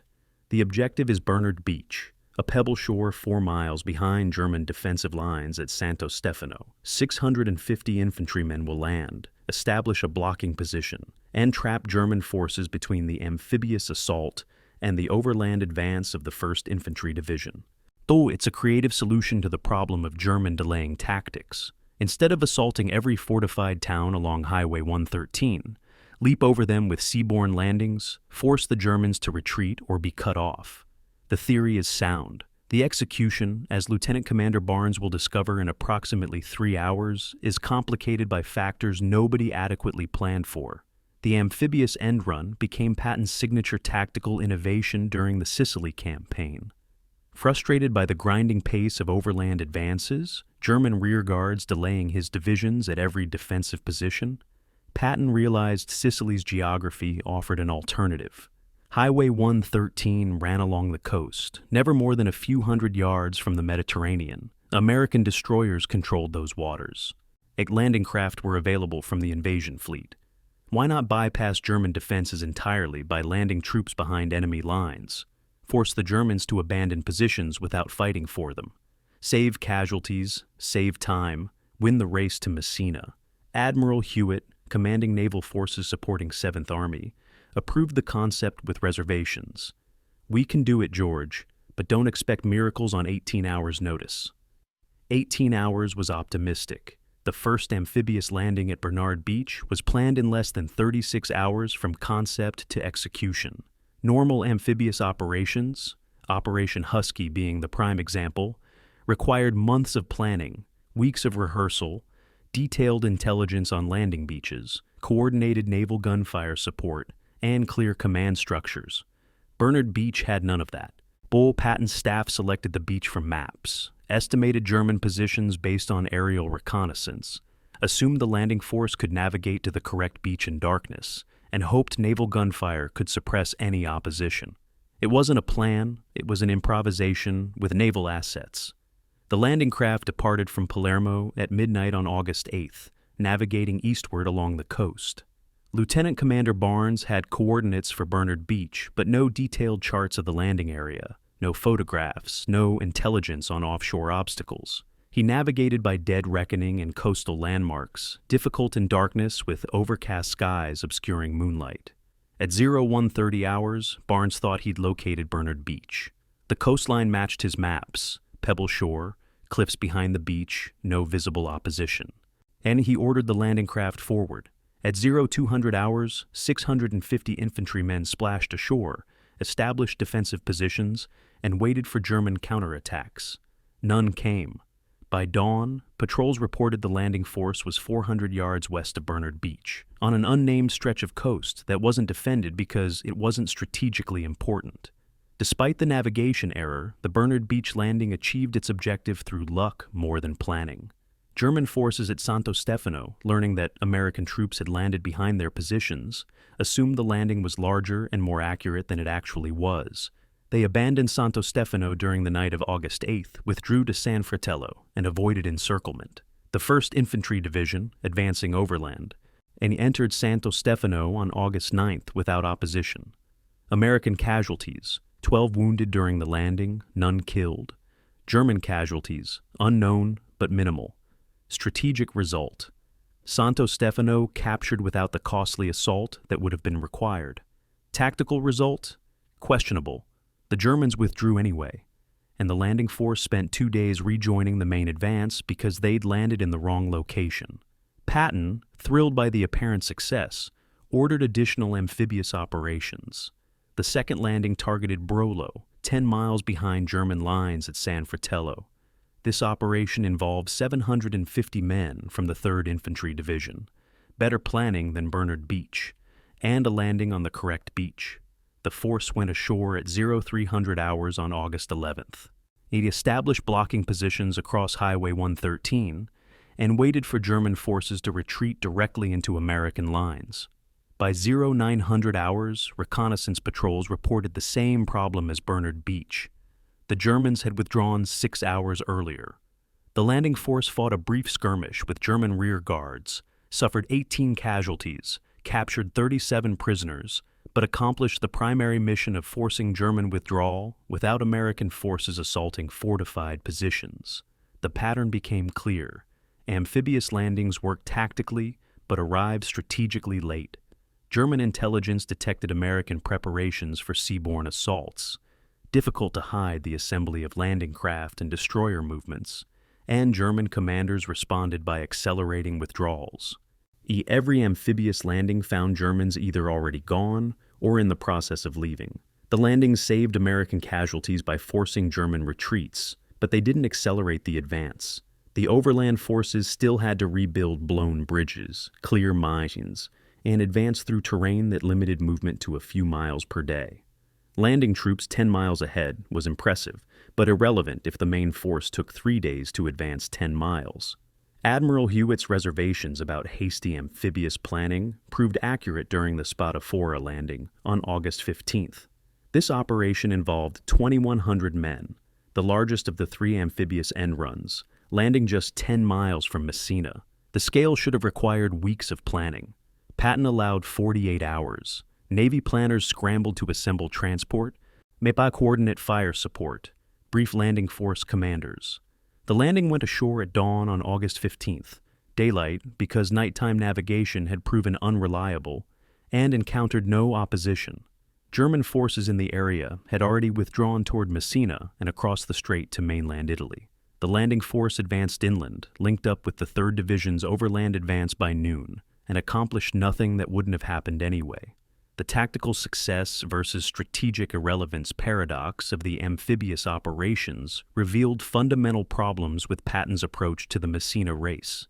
He was optimizing for speed, bypass obstacles, force German retreats, keep momentum, without recognizing that the Germans weren't trying to hold positions. They were executing a planned withdrawal, trading space for time, or delaying the Allied advance just enough to evacuate their forces across the Strait of Messina. Every amphibious landing forced them to withdraw slightly faster, but they were withdrawing anyway.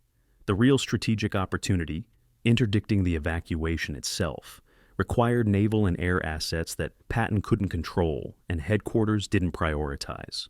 Post-action reviews of the amphibious operations identified systemic problems that would have caused disasters against competent opposition. Planning time was inadequate, 36 to 48 hours for operations that required weeks.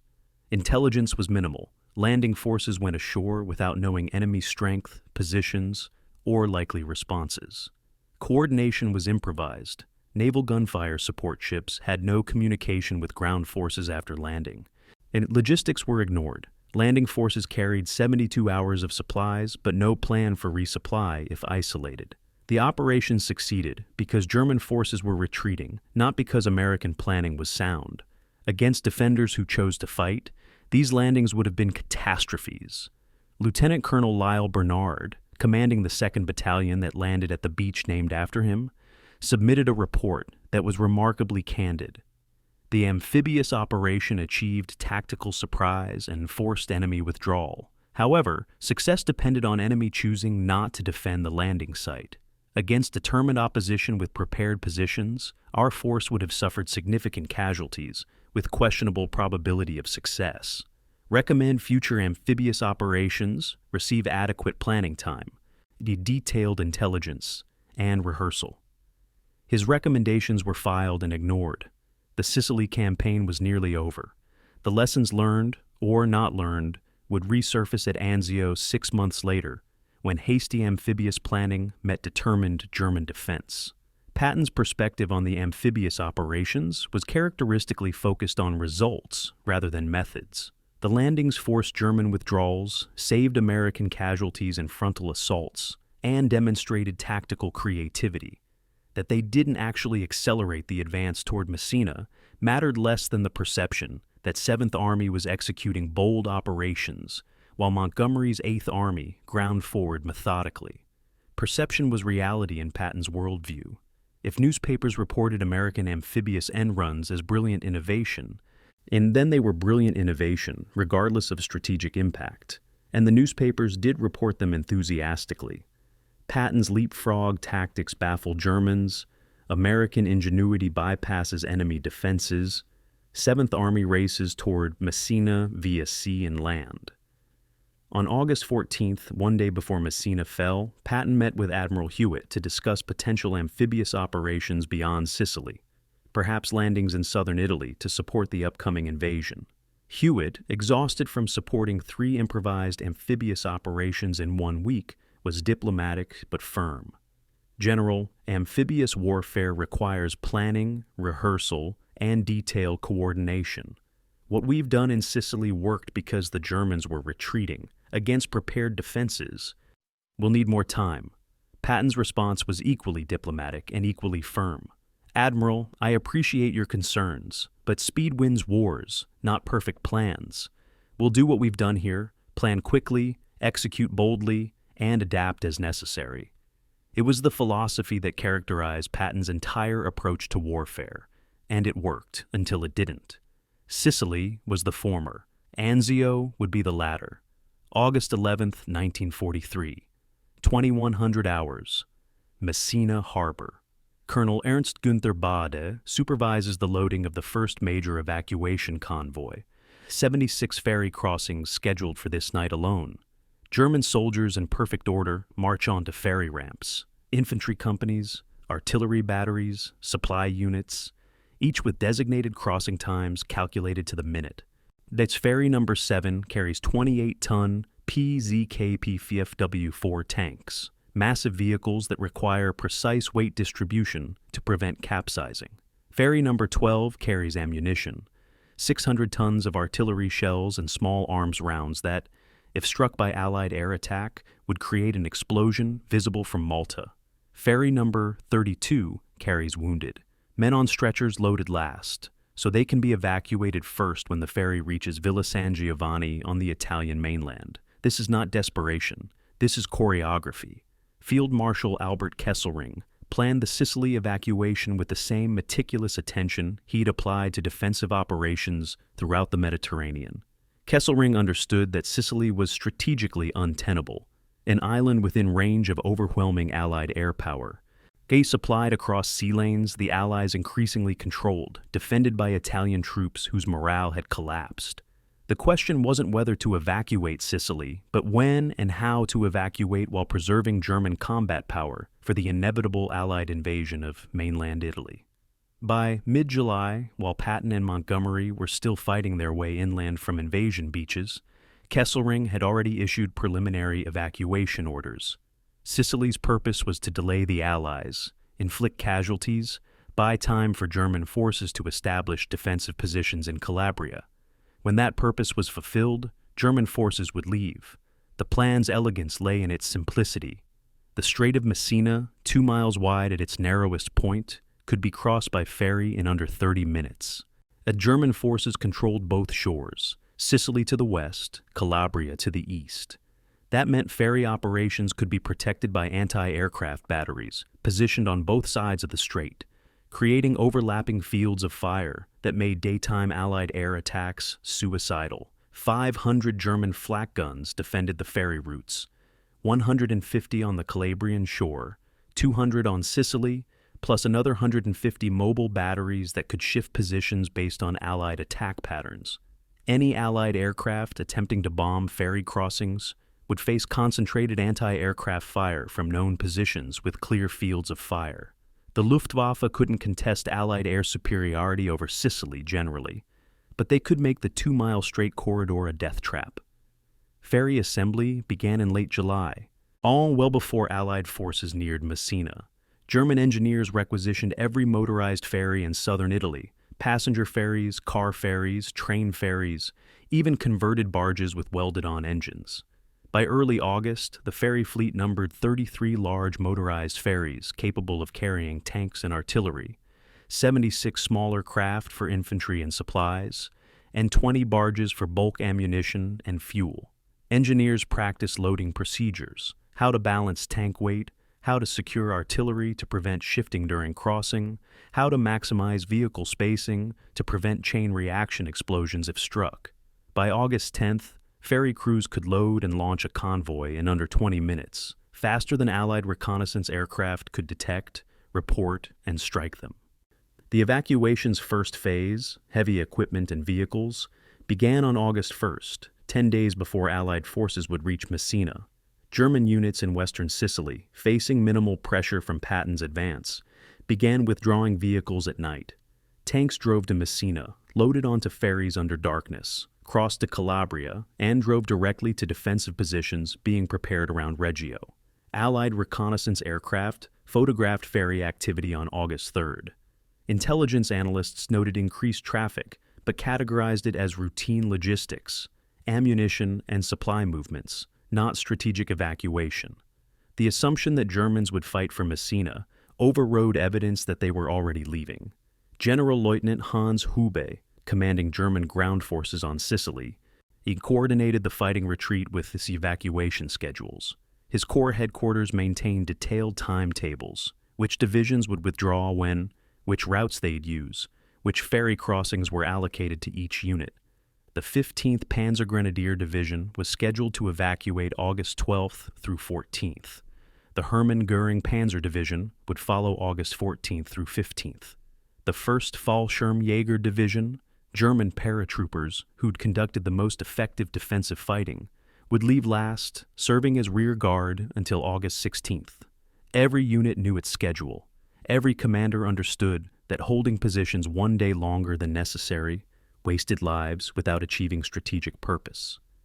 On August 11th, the evacuation entered full-scale operations. At 76 ferry crossings that night alone, German forces abandoned defensive positions along the Catania line, withdrew through Messina, and crossed to Calabria in organized convoys. Allied forces advancing the next morning found empty German positions, abandoned equipment too damaged to evacuate, and booby traps on main routes. By the time Allied intelligence recognized the evacuation scale, it was half complete. On August 13th, Allied aircraft finally made concentrated attempts to interdict the ferry routes. They faced flak concentrations that shot down or damaged every bomber that approached within 2,000 yards of the strait. The attacks accomplished nothing, except demonstrating that German anti-aircraft defenses worked exactly as Kesselring had planned. Naval interdiction, the obvious counter to a ferry evacuation, never materialized. Allied naval forces had hundreds of destroyers, cruisers, and battleships available in Sicilian ports after the invasion. A single destroyer flotilla entering the Strait of Messina could have wreaked havoc on ferry convoys, sinking ferries faster than they could be replaced. But the Allied Naval Command never received orders to conduct such operations. Why? Multiple factors. The strait was within range of German coastal artillery, making naval operations hazardous. Allied commanders assumed air power could interdict the evacuation, not recognizing how effective German flak defenses were. And most critically, nobody at the strategic level made interdicting the evacuation the priority. The priority was capturing Messina. Geography, not enemy forces.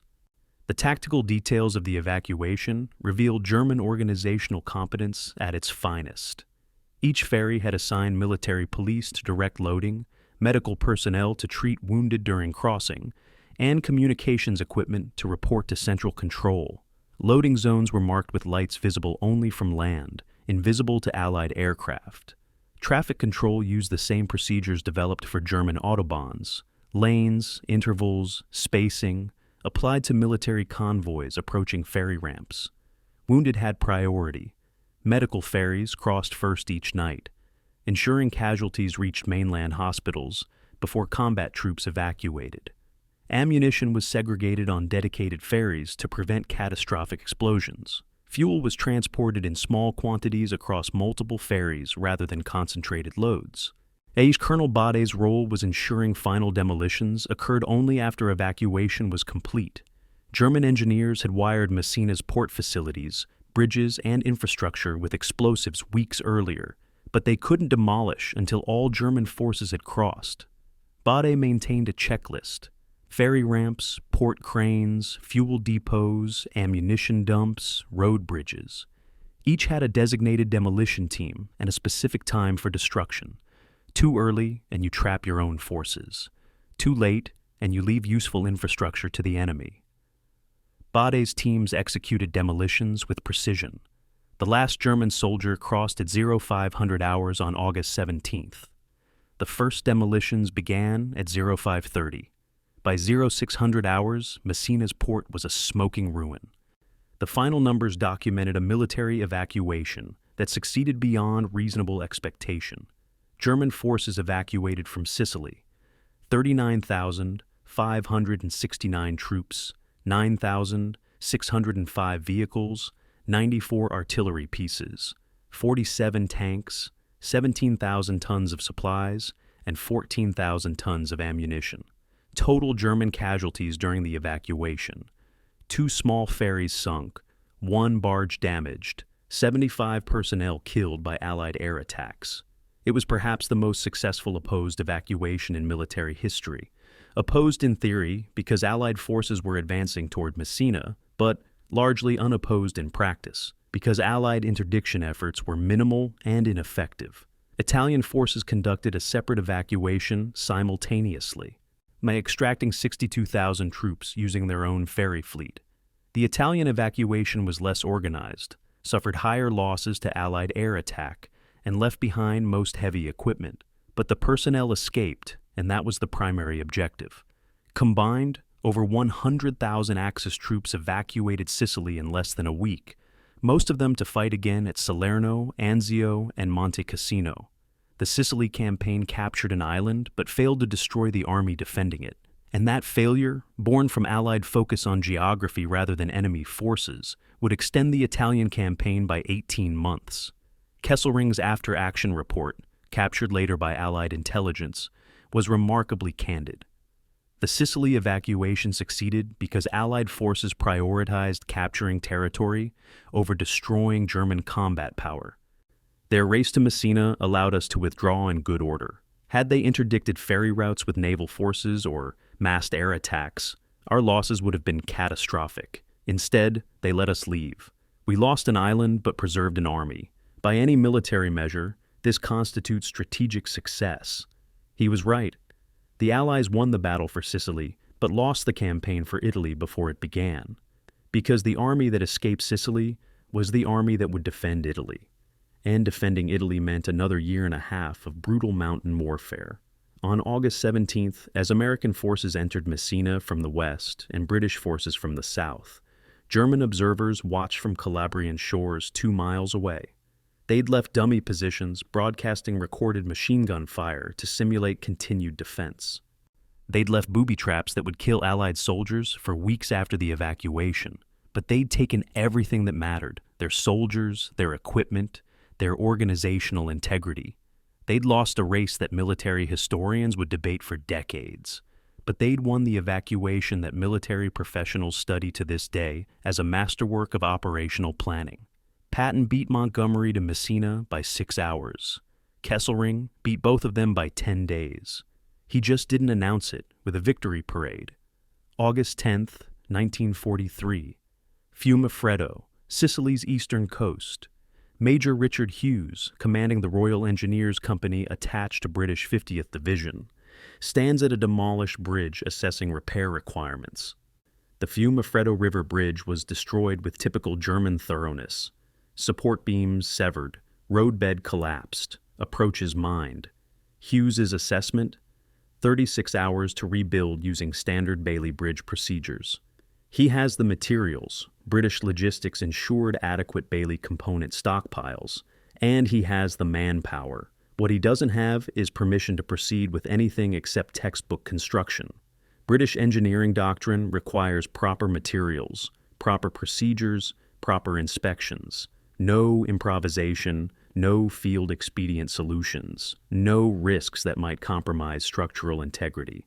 So, Hughes requests 40 Bailey Bridge panels, waits for delivery, and begins construction by the manual. 36 hours later, the bridge is complete. It's a beautiful bridge. It's also 36 hours that American engineers would have completed the same crossing in 18. The contrast between American and British engineering approaches during the Sicily campaign illuminated broader differences in military culture. American engineers, operating under Patton's constant pressure for speed, developed a philosophy of good enough construction. Build bridges that would hold for the current tactical situation, worry about permanent repairs later. British engineers, operating within Montgomery's methodical framework, maintained peacetime standards even under combat conditions. Neither approach was objectively superior. They optimized for different priorities. American bridges were completed faster, but required more maintenance and occasional replacement. British bridges took longer, but rarely needed repairs. In a race to Messina, speed mattered more than perfection. The casualty differential between American and British engineer battalions revealed the cost of each approach. American engineers along Highway 113 suffered 23% casualties, working under fire, exposed at bridge sites, accepting risks to maintain construction tempo.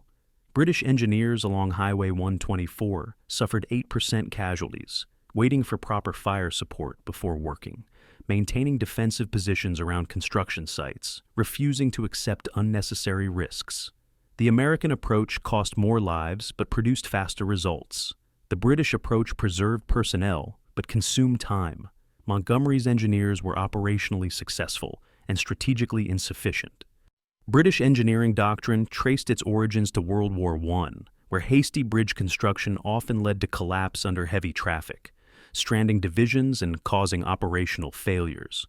The Royal Engineers had learned through bitter experience that proper construction saved time overall.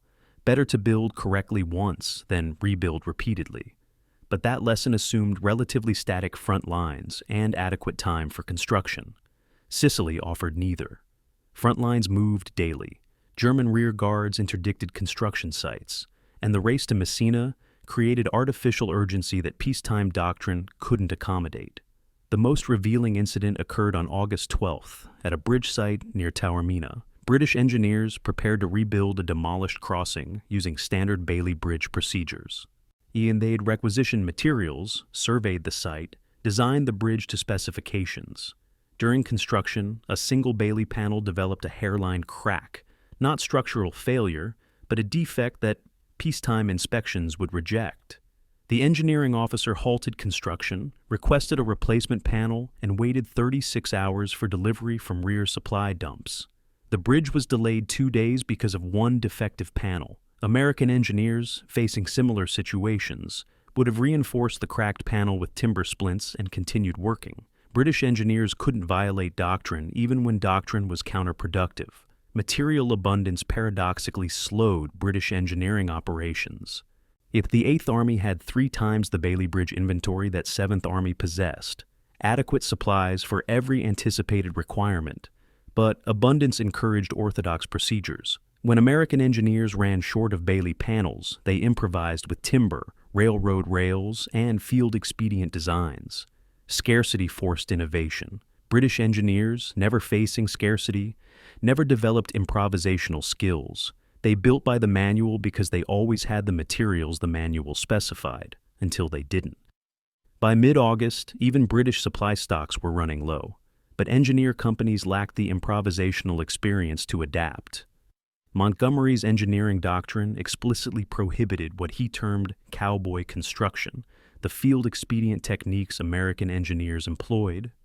A directive from 8th Army headquarters in early August stated, "All bridge construction will conform to established engineering standards. Improvised solutions, while potentially faster in the short term, create long-term risks of structural failure and operational disruption. The directive was entirely reasonable from Montgomery's perspective. His army's reputation was built on methodical competence. He wouldn't risk that reputation on shortcuts that might fail.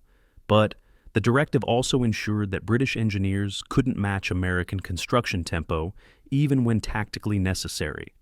The bridge building rate differential told the quantitative story. American engineers along Highway 113 completed 47 major bridges in 18 days, 2.6 bridges per day. British engineers along Highway 124 completed 31 major bridges in the same period, 1.7 bridges per day. American engineers worked longer hours, accepted higher casualties, and used improvised techniques. British engineers worked standard shifts, minimized casualties, and followed established procedures. The result was a 50% difference in construction rate. In a race measured by days, that difference was decisive. British engineer officers privately acknowledged the disparity, but defended their approach. Major Hughes, after the campaign, wrote in his personal journal, "American engineering is impressive in its speed and adaptability, but it's also reckless. They're building bridges that barely meet load requirements, using materials that aren't rated for military traffic, accepting risks that could strand entire divisions if bridges fail under load. We build slower, but we build correctly. I'd rather arrive late with my bridges intact than arrive early with my bridges collapsed." It was a legitimate perspective. It was also the perspective of someone who lost the race. The psychological component of engineering doctrine proved as important as the technical. American engineers, told repeatedly that speed was essential and improvisation was expected, developed confidence in their ability to solve problems with whatever resources were available. British engineers, trained to follow established procedures and wait for proper materials, became dependent on those procedures and materials. When British engineers encountered problems not addressed in their manuals, they requested guidance from higher headquarters. American engineers encountering the same problems improvised solutions and documented them later, if at all. Initiative versus obedience. Both have military value. In Sicily's race, initiative mattered more. Montgomery's visit to a bridge construction site on August 13th revealed his perspective on the engineering disparity. He arrived at a completed bridge, inspected the construction, complimented the engineers on their craftsmanship. Then he asked why the bridge had taken 40 hours when American bridges were being built in half that time. The engineering captain, choosing his words carefully, replied, "Sir, American bridges are built quickly. Our bridges are built correctly. I chose correctly." Montgomery nodded, satisfied. He genuinely believed that tactical patience, building slowly and properly, would deliver operational success. And in most circumstances, he was right. Sicily wasn't most circumstances. Sicily was a race against an opponent who'd chosen speed over perfection and was winning because of it. The final tally of British engineering achievement was objectively impressive and competitively insufficient. 31 major bridges built, hundreds of minor repairs, comprehensive mine clearing, road network restoration. Every bridge met specifications. Every structure was load rated for the traffic it would carry. Not a single British bridge collapsed under operational use. It was engineering excellence by peacetime standards. But the race to Messina wasn't won by excellence. It was won by speed. And Montgomery's engineers, and for all their skill and professionalism, couldn't deliver speed without violating the doctrines that defined their professional identity. On August 16th, British engineers sighted Messina Harbor for the first time. They'd completed their final bridge at 0400 hours that morning. The bridge was a masterpiece of military engineering. Proper Bailey panels, correct load ratings, perfect assembly. It took 32 hours to build. American forces had entered Messina 6 hours earlier, using bridges that were structurally questionable but functionally adequate. The British engineers who built that final bridge were justifiably proud of their work. They'd maintained professional standards under combat conditions. They'd built bridges that would serve for months after the campaign ended, but they'd arrived second. And in a race, and second place is just first loser with better excuses. August 15th, 1943, 1800 hours. Lieutenant General George Patton stands in his headquarters tent outside Palermo, studying the map with an intensity that makes staff officers nervous. Messina is 32 miles away. Intelligence reports indicate minimal German resistance. Most enemy forces have already evacuated across the strait. Montgomery's British forces are 18 miles from Messina, closer but moving methodically as always. Patton turns to Major General Lucian Truscott, commanding the 3rd Infantry Division, and delivers an order that will define the campaign's final hours. Lucian, I don't care if your men have to march all night. I don't care if they arrive exhausted. I want the 3rd Division in Messina by dawn. We're going to beat Monty. Oh, and we're going to beat him decisively. Truscott, who knows his men have been fighting continuously for 2 weeks, asks the obvious question. Sir, what if we encounter resistance? Patton's response is immediate. Then you go through it. No delays, no excuses. Messina by dawn. Truscott returns to 3rd Division headquarters and assembles his regimental commanders. The orders are straightforward. March through the night, cover 32 miles by 600 hours, accept no delays for any reason. The regiment commanders exchange glances. 32 miles in 12 hours means better than 2.5 miles per hour, sustained through mountain roads in darkness. It's barely possible if nothing goes wrong. Probable casualties from exhaustion, vehicle accidents, men falling out from fatigue. Unknown but certainly significant. Now Truscott sees the hesitation and addresses it directly. Gentlemen, we're not fighting Germans anymore. We're racing the British. And the general has made it clear that we're going to win this race. Get your men moving. The 3rd Division's march began at 1900 hours on August 15th. 7,000 infantry, supported by armor and artillery, moving in staggered columns along Highway 113. The lead elements, reconnaissance units and light tanks, advanced at maximum speed, bypassing anything that might slow them. Behind them, infantry marched in formation, maintaining the Truscott trot pace that had made the division famous. 5 miles per hour instead of the standard 3. Men carried full combat loads, weapons, ammunition, rations, because nobody knew if German rear guards might contest the advance. And vehicle convoys followed the infantry, engines straining on uphill grades, drivers navigating by moonlight because headlights would make them targets. By 2200 hours, the first casualties appeared, not from enemy action, but from exhaustion. Men collapsed on the roadside, unable to continue. Medics evaluated them quickly. Heat stroke, dehydration, simple physical collapse from sustained exertion. Those who could walk were sent to the rear. Those who couldn't were loaded onto vehicles and evacuated. The march continued. Truscott moved between columns in his jeep, appearing at regiment command posts, asking the same question. What's your current position and estimated time to Messina? He didn't accept answers that included words like approximately or around. He wanted exact locations and precise estimates. The message was clear. Exactness mattered, speed mattered, excuses didn't. Meanwhile, 18 miles south of Messina, British forces were conducting their own final advance. But final advance for Montgomery meant something different than it did for Patton. The British 4th Armored Brigade received orders on August 15th to advance toward Messina the following morning, August 16th, starting at 0600 hours. Overnight march, not considered. Montgomery's doctrine required proper rest before advances, proper reconnaissance of routes, proper coordination of supporting fires. The British would reach Messina when they reached Messina, probably by mid-morning on August 16th. They were closer. They'd advance methodically. They'd arrive whenever tactical prudence permitted. The contrast in approaches crystallized the different command philosophies. Patton's final sprint was operationally reckless, marching exhausted troops through darkness toward an objective of purely symbolic value, risking casualties from accidents and exhaustion, abandoning tactical prudence for competitive urgency. Montgomery's measured advance was operationally sound, resting troops before advances, conducting proper reconnaissance, ensuring supporting arms were coordinated, one approach optimized for speed regardless of cost, the other optimized for tactical competence regardless of timing. Neither was objectively wrong, but in a race where the prize was ceremonial, Patton's approach would win. At 0200 hours on August 16th, American reconnaissance units entered Messina's outskirts.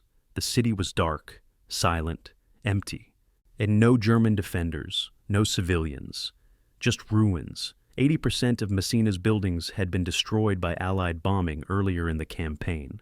The reconnaissance commander reported back to Truscott, "City appears abandoned. No contact with enemy forces, no resistance encountered." Truscott forwarded the report to Patton with an addendum. 3rd Division lead elements in Messina. Request permission to occupy city center. Patton's reply was immediate. "Permission granted. Secure the city. And for God's sake, make sure the photographers are ready when I arrive." The photographers were ready. 23 American war correspondents and photographers had been positioned in Messina by 0600 hours, waiting for Patton's arrival. They had been alerted days earlier that something significant would happen in Messina, that they needed to be present, that this would be the campaign's defining image. At 1000 hours, Patton's convoy arrived. 3 jeeps, flags flying, the general standing in the lead vehicle like Caesar entering Rome. He wore his dress uniform despite the August heat. His ivory-handled pistols were polished to a mirror shine. He'd rehearsed his entrance, where to stand, what to say, how to project victory. This was theater, and Patton excelled at theater.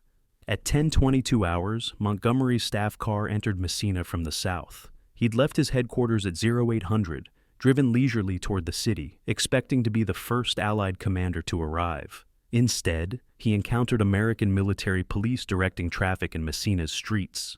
Their British war correspondents, 12 had accompanied Montgomery, watched their commander's face as he realized what had happened. Montgomery's expression remained neutral, professionally courteous. He exited his vehicle, greeted the American MP, and asked to be directed to General Patton. The MP saluted and pointed toward the city center, where American flags already flew from damaged buildings. The meeting between Patton and Montgomery in Messina was cordial, professional, and utterly poisonous beneath the surface. They shook hands for photographers. They exchanged pleasantries about the campaign. Patton offered Montgomery tea, a not-so-subtle reminder that Montgomery had predicted he'd be in Messina for tea by August 1st, 2 weeks earlier. Montgomery declined, cited pressing business with his headquarters, and departed after 15 minutes. British correspondents filed stories emphasizing that British forces had faced heavier opposition and advanced methodically, while Americans had raced through lighter resistance. American correspondents filed stories celebrating American speed and aggressive tactics. Both narratives were partially true. Neither acknowledged the essential truth. They'd both raced to capture a city the enemy had already abandoned. The final statistics of the race quantified what everyone already knew. American forces covered 166 miles from Palermo to Messina in 28 days, an average of 6 miles per day, though the actual pace varied wildly day to day. British forces covered 110 miles from Syracuse to Messina in 37 days, 3 miles per day average. All Americans faced easier terrain on average, but rebuilt more bridges and fought through more fortified towns in the final 2 weeks. British faced heavier German opposition initially, but encountered lighter resistance once Montgomery bypassed the Catania bottleneck. Who won the race depended on which metrics you valued: speed, casualties, tactical competence, strategic achievement. The soldiers who had actually fought the campaign had their own perspective. Private James Thompson, 3rd Infantry Division, writing home on August 18th. "We took Messina last week. General says we beat the British here, like it was some kind of contest. All I know is 7 guys from my company are dead and 15 more are wounded. We captured an empty city. The Germans left days ago. And I don't understand what we were racing for." His letter was censored before mailing, references to casualties deleted, skepticism about command decisions removed. What reached his family in Iowa was sanitized.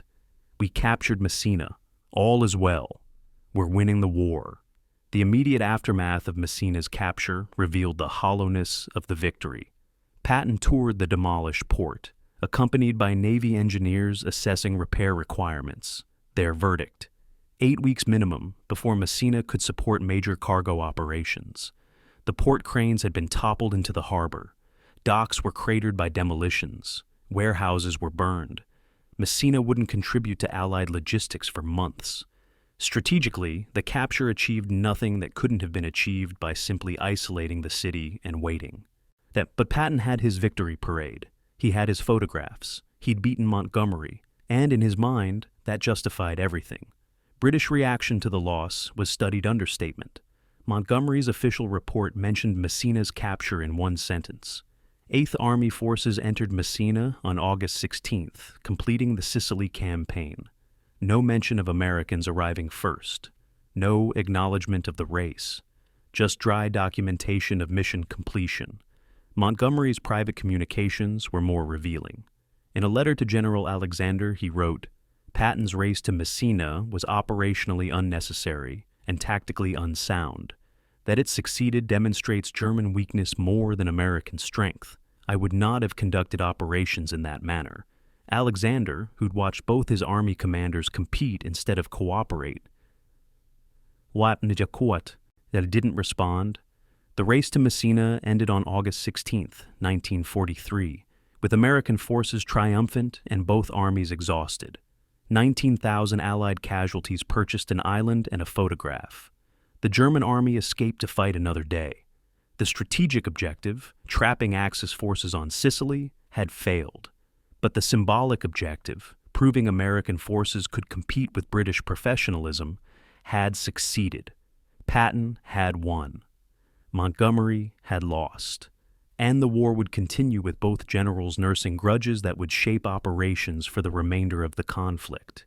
They'd raced to capture a prize that didn't matter, but they'd raced with everything they had. Because sometimes, in war as in life, perception matters more than reality, and Patton had mastered the art of perception. August 17th, 1943, Allied Intelligence Headquarters, Syracuse, Sicily. Major Thomas Whitley, U.S. Army Intelligence, receives the final German evacuation reports from reconnaissance aircraft and photo analysis. He's been tracking ferry movements across the Strait of Messina for the past week, filing reports that nobody seemed to read with the urgency they deserved. Now he compiles the final assessment, knowing it will reach command levels that might actually care. The numbers are staggering. 39,569 German troops evacuated successfully, 9,605 vehicles, 94 artillery pieces, 47 tanks, 17,000 tons of supplies. Total German losses during evacuation, 2 ferries, 75 personnel. And Whitley types the summary with mounting frustration. 100% of effective German combat formations evacuated Sicily intact and relocated to defensive positions in Calabria. Strategic objective of trapping enemy forces, not achieved. The report circulates through Allied headquarters with the enthusiasm reserved for documents nobody wants to acknowledge. Supreme Commander Eisenhower reads it, passes it to his Chief of Staff without comment. General Alexander reads it, files it, and issues no directives addressing the intelligence failure it represents. Montgomery reads it and notes in his diary, German evacuation proceeded as expected. Sicily campaign achieved its primary objective of capturing the island. Only Patton responds emotionally, scrawling in the margin of his copy, "We won the race. Oh, that's what mattered." But winning the race had delivered an island without an army, a port without facilities, and a victory without strategic consequence. U.S. Navy survey teams arriving in Messina on August 17th documented the port's condition with clinical precision. Every crane had been toppled. Germans used explosives to cut support structures, sending multi-ton cranes crashing into the harbor. Every dock had been cratered. Demolition charges placed at regular intervals destroyed wooden decking and damaged concrete pilings. Every warehouse had been burned, systematic arson that left only stone walls standing. Fuel storage tanks had been drained and then demolished. Railroad infrastructure had been destroyed, tracks ripped up, switching equipment smashed, locomotives pushed into the harbor. The harbor master's office contained a typewritten note in English. Repairs estimated at minimum 8 weeks. Good luck. German Engineering Corps. 8 weeks was optimistic. Naval construction battalions arrived on August 19th and revised the estimate upward, 12 weeks before Messina could handle even moderate cargo volume, 16 weeks before it could function as a major supply port. By then, Allied forces would have invaded mainland Italy. The invasion was scheduled for early September, using entirely different ports. Messina's strategic value as a logistics hub, 0. Its value as a symbol, incalculable. American newspapers ran front-page photographs of Patton in Messina. British newspapers ran retrospective analyses of the Sicily campaign. Both focused on the capture of cities, the advance of armies, and the defeat of enemy forces. Neither addressed the fundamental question: had the campaign achieved its strategic objectives? The strategic objectives, defined at the Trident Conference in May, were explicit: knock Italy out of the war, divert German divisions from the Eastern Front, and prove Anglo-American capability for large-scale combined operations. By those metrics, Sicily was a qualified success. Italy would surrender in early September, though German forces would occupy the country and continue fighting. German divisions were diverted. 16 divisions committed to Mediterranean defense that might otherwise have fought in Russia.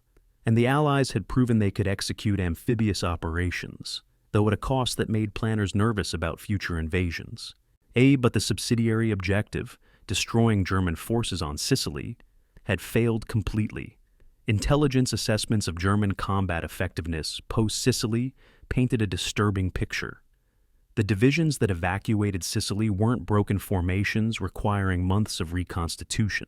They were intact, experienced units that moved directly into prepared defensive positions and began fighting immediately. On September 3rd, when British 8th Army crossed the Strait of Messina to invade Calabria, they encountered the same German divisions they'd fought at Catania: 15th Panzergrenadier, 1st Fallschirmjäger, Hermann Göring Panzer. Same commanders, same tactics, same effectiveness. The Sicily campaign had given these divisions 5 weeks of combat experience against Allied tactics. They had learned Allied procedures.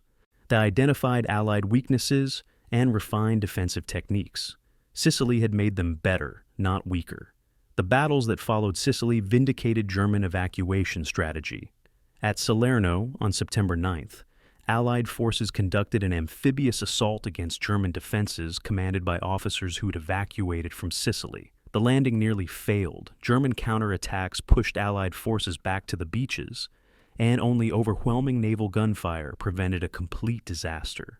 At Monte Cassino in early 1944, Allied forces encountered defensive positions held by the same German divisions that had evacuated Sicily 6 months earlier. The battle lasted 4 months, cost 55,000 Allied casualties, and ended with the monastery in ruins but German defensive lines intact.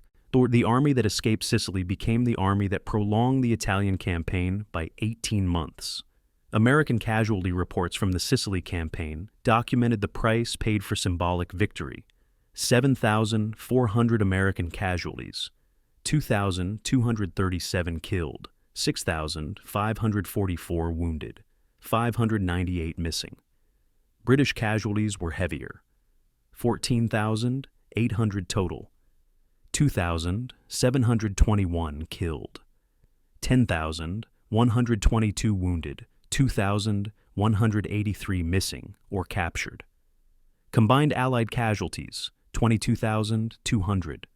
German casualties on Sicily, 5,000 killed, 13,500 captured, mostly Italian garrison troops who surrendered. The casualty exchange ratio favored the Germans. More importantly, the Germans preserved their combat power while the Allies spent theirs capturing territory. The casualty rate variance between American divisions revealed the cost of Patton's race.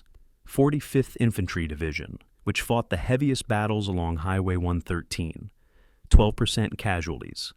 1st Infantry Division, involved in multiple amphibious operations and frontal assaults, 8% casualties.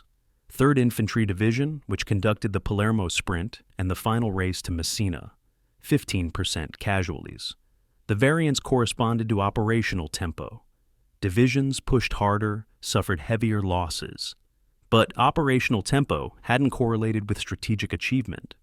The 3rd Division's sprint to Messina delivered a symbolic victory at the cost of 1,000 casualties that accomplished nothing a slower advance wouldn't have achieved. Psychological casualties, combat fatigue, shell shock, what would later be termed PTSD, added another 2,400 cases to the casualty totals. These soldiers weren't physically wounded, but they were operationally ineffective. evacuated to rear hospitals where treatment options were minimal.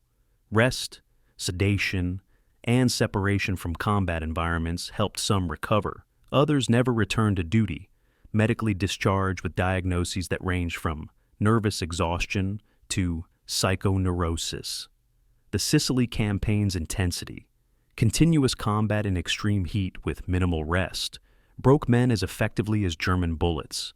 And unlike physical wounds, as psychological casualties weren't celebrated or even acknowledged, they were shameful secrets hidden in medical records, explained to families as illness rather than combat breakdown.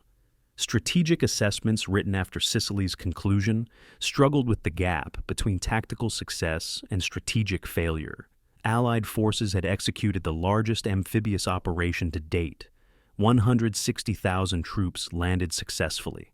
They'd conquered Sicily in 38 days against determined opposition.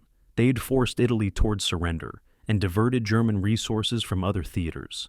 These were real achievements, but they had also allowed the German army to escape intact, failed to interdict a predictable evacuation, and prioritize symbolic objectives, cities, geography, all national prestige, over substantive objectives like destroying enemy combat power. The Sicily campaign became a case study in winning battles while failing campaigns. British military historians, writing in the immediate post-war period, emphasized the campaign's operational successes while downplaying the evacuation failure. The Sicily campaign demonstrated Allied capability for large-scale combined operations and forced Italy from the war. That German forces evacuated successfully was regrettable, but did not diminish the campaign's strategic value. American historians were more critical, particularly of the race to Messina. Inter-Allied competition for prestige diverted operational focus from strategic objectives. The race to Messina epitomized this misallocation of effort. Two armies competing to capture a city, while the enemy they were supposed to destroy evacuated unmolested. Both perspectives contained truth. Neither reconciled the fundamental paradox. Sicily was won, but the enemy wasn't defeated. The hollow victory's clearest evidence appeared in September when Allied forces invaded mainland Italy. The invasion employed 3 different landing sites: British 8th Army at Reggio, American 5th Army at Salerno, British airborne forces at Taranto, attempting to exploit Sicily's success by rapidly advancing up the Italian peninsula. Instead, they encountered immediate, fierce resistance from German divisions that should have been destroyed on Sicily, but weren't.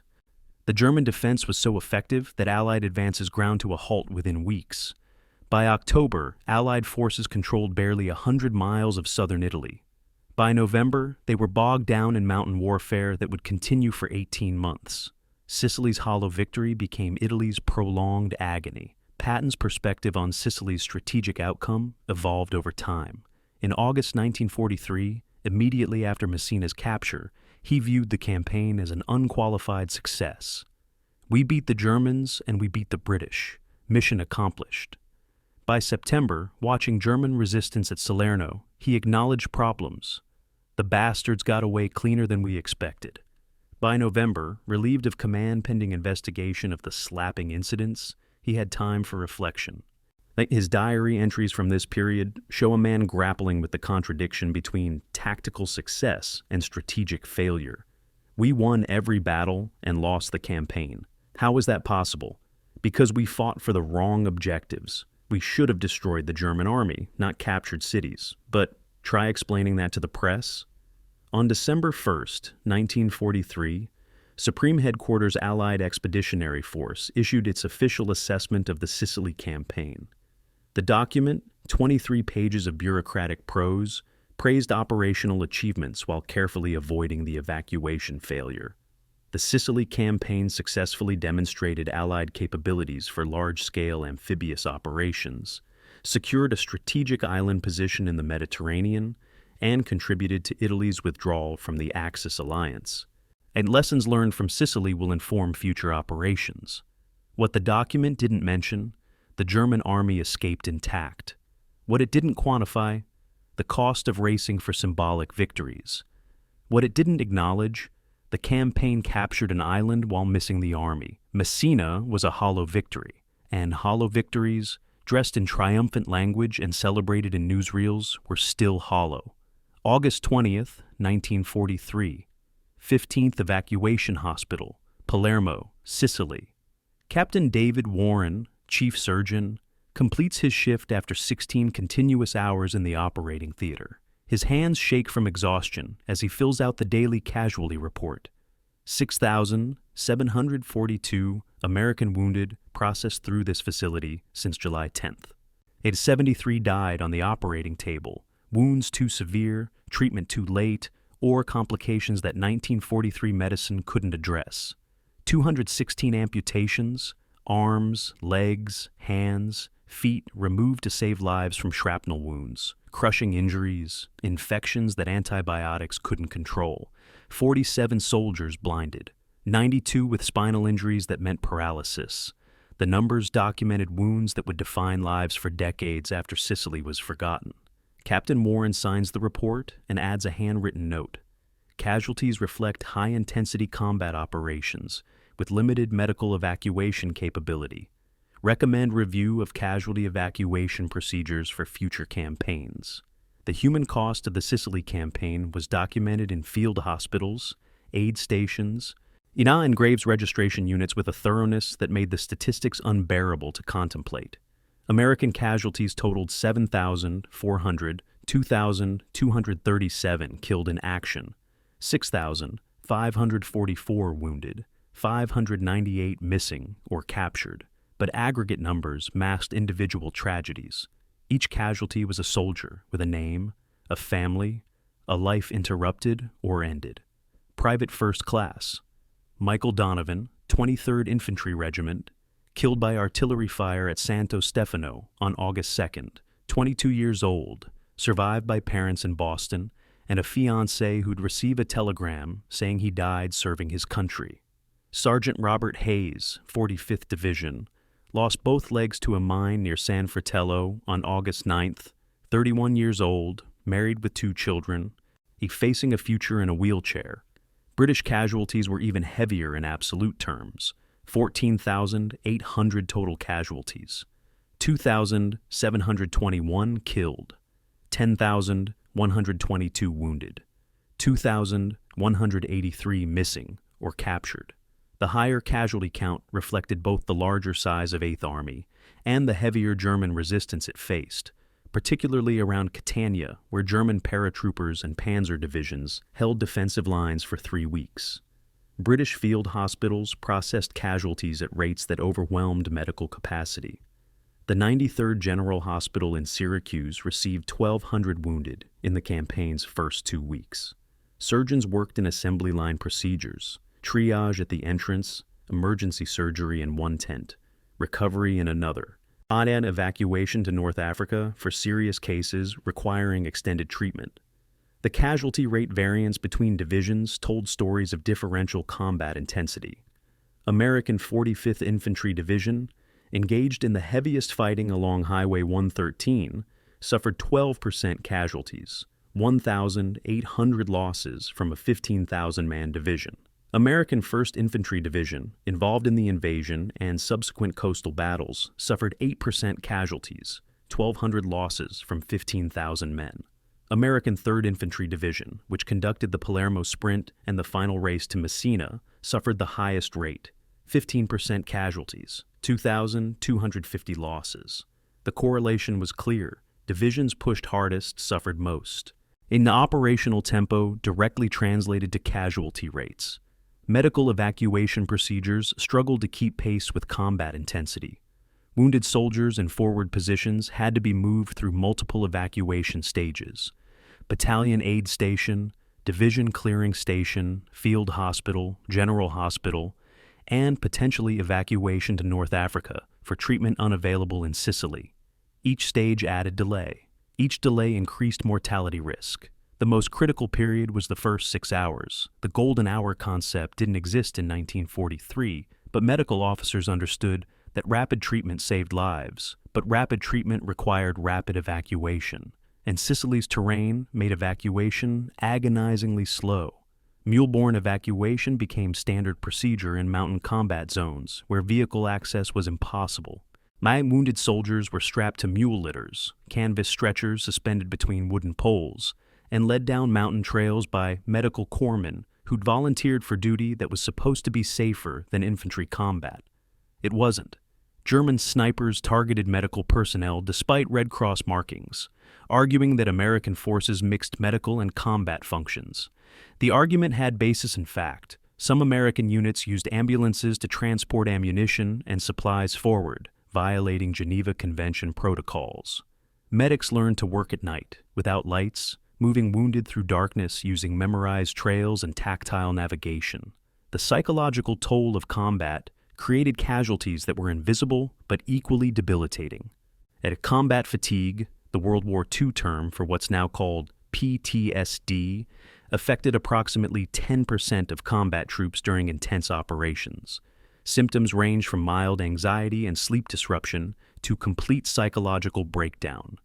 Inability to function, uncontrollable shaking, dissociation from reality. Battalion surgeons diagnosed combat fatigue cases and evacuated them to rear hospitals where treatment consisted of rest, sedation, and separation from combat stimuli. Some soldiers recovered after 72 hours and returned to duty. Others never recovered, medically discharged with diagnoses that carried stigma and offered minimal veteran benefits. The 45th Infantry Division reported 243 combat fatigue cases during the campaign, 15% of total casualties. These weren't men who quit or malingered. These were infantry who'd reached psychological breaking points after continuous combat in extreme conditions. Temperatures regularly exceeded 100 degrees Fahrenheit. Water was often scarce. Sleep was measured in hours per week, not per night. German artillery fire was constant. The combination of physical exhaustion, environmental stress, and sustained fear broke even psychologically robust soldiers. Medical officers recognized combat fatigue as a genuine medical condition, but lacked effective treatments. The best they could offer was rest and hope. The Graves registration units performed the grim work of documenting and interring the dead. 2,237 American soldiers killed in Sicily required burial, identification, documentation, and notification to next of kin. Graves registration teams established temporary cemeteries, initially at Gela, and later consolidated at the Sicily-Rome American Cemetery in Nettuno. Each casualty was processed according to strict procedures. Personal effects inventoried and sent to families, identification tags verified, burial location recorded. The goal was ensuring every casualty could be located after the war if families wanted remains repatriated. The reality was brutal. Anonymous work processing bodies in 100-degree heat while combat continued nearby. The casualty notification system operated with bureaucratic efficiency that masked individual tragedies. Home War Department telegrams arrived at American homes with standardized language. The Secretary of War desires me to express his deep regret that your son was killed in action on date in Sicily. Letter follows. The letter that followed provided minimal additional information: unit, location, circumstances if known. Families received their loved ones' personal effects weeks or months later: watches, letters, photographs, wedding rings. These tangible remnants of interrupted lives became treasured possessions for families trying to understand deaths that official notifications could never adequately explain. Gold Star mothers, women who'd lost sons in combat, became a growing demographic in American communities during late 1943. The Sicily campaign created hundreds of them. Mrs. and Helen Thompson of Brooklyn received the telegram on September 8, 1943, informing her that her son, James, 3rd Infantry Division, had been killed in action on August 11th near Santo Stefano. She'd last seen him in March when he shipped overseas. His letters had been cheerful, reassuring, designed to minimize her worry. The last letter, written August 9th, arrived 2 days after the telegram. We're advancing every day. The Germans are retreating. Don't worry about me. I'm fine. He wasn't fine. He was dead. And Mrs. Thompson joined the growing community of mothers whose sons would never come home. The cost-benefit analysis of the Sicily campaign was a calculus no equation could balance. Strategic value achieved, moderate, Sicily captured, Italy pushed towards surrender. Allied amphibious capability demonstrated. Any strategic value unrealized. High. German army escaped intact. Subsequent Italian campaign prolonged. Substantial casualties for limited territorial gain. The human cost, 22,200 Allied casualties, including nearly 5,000 killed. The strategic result, an island conquered but an enemy preserved. Was it worth it?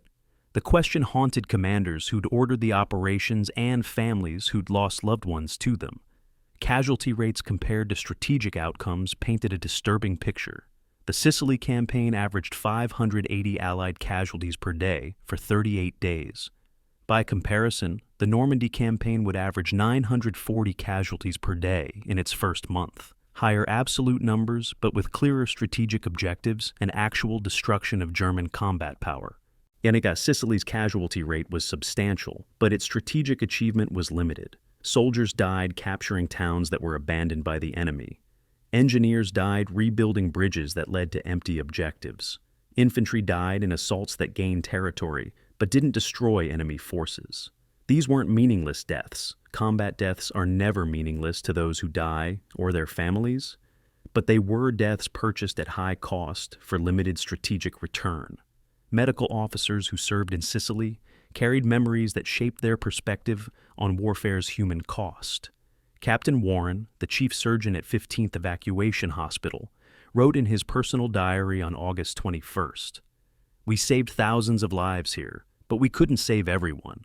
The wounds I've treated, shrapnel through abdomen, limbs shattered by artillery, the burns from knocked-out tanks, these injuries are the cost of military operations. Every bridge captured, every town secured, every mile advanced costs lives.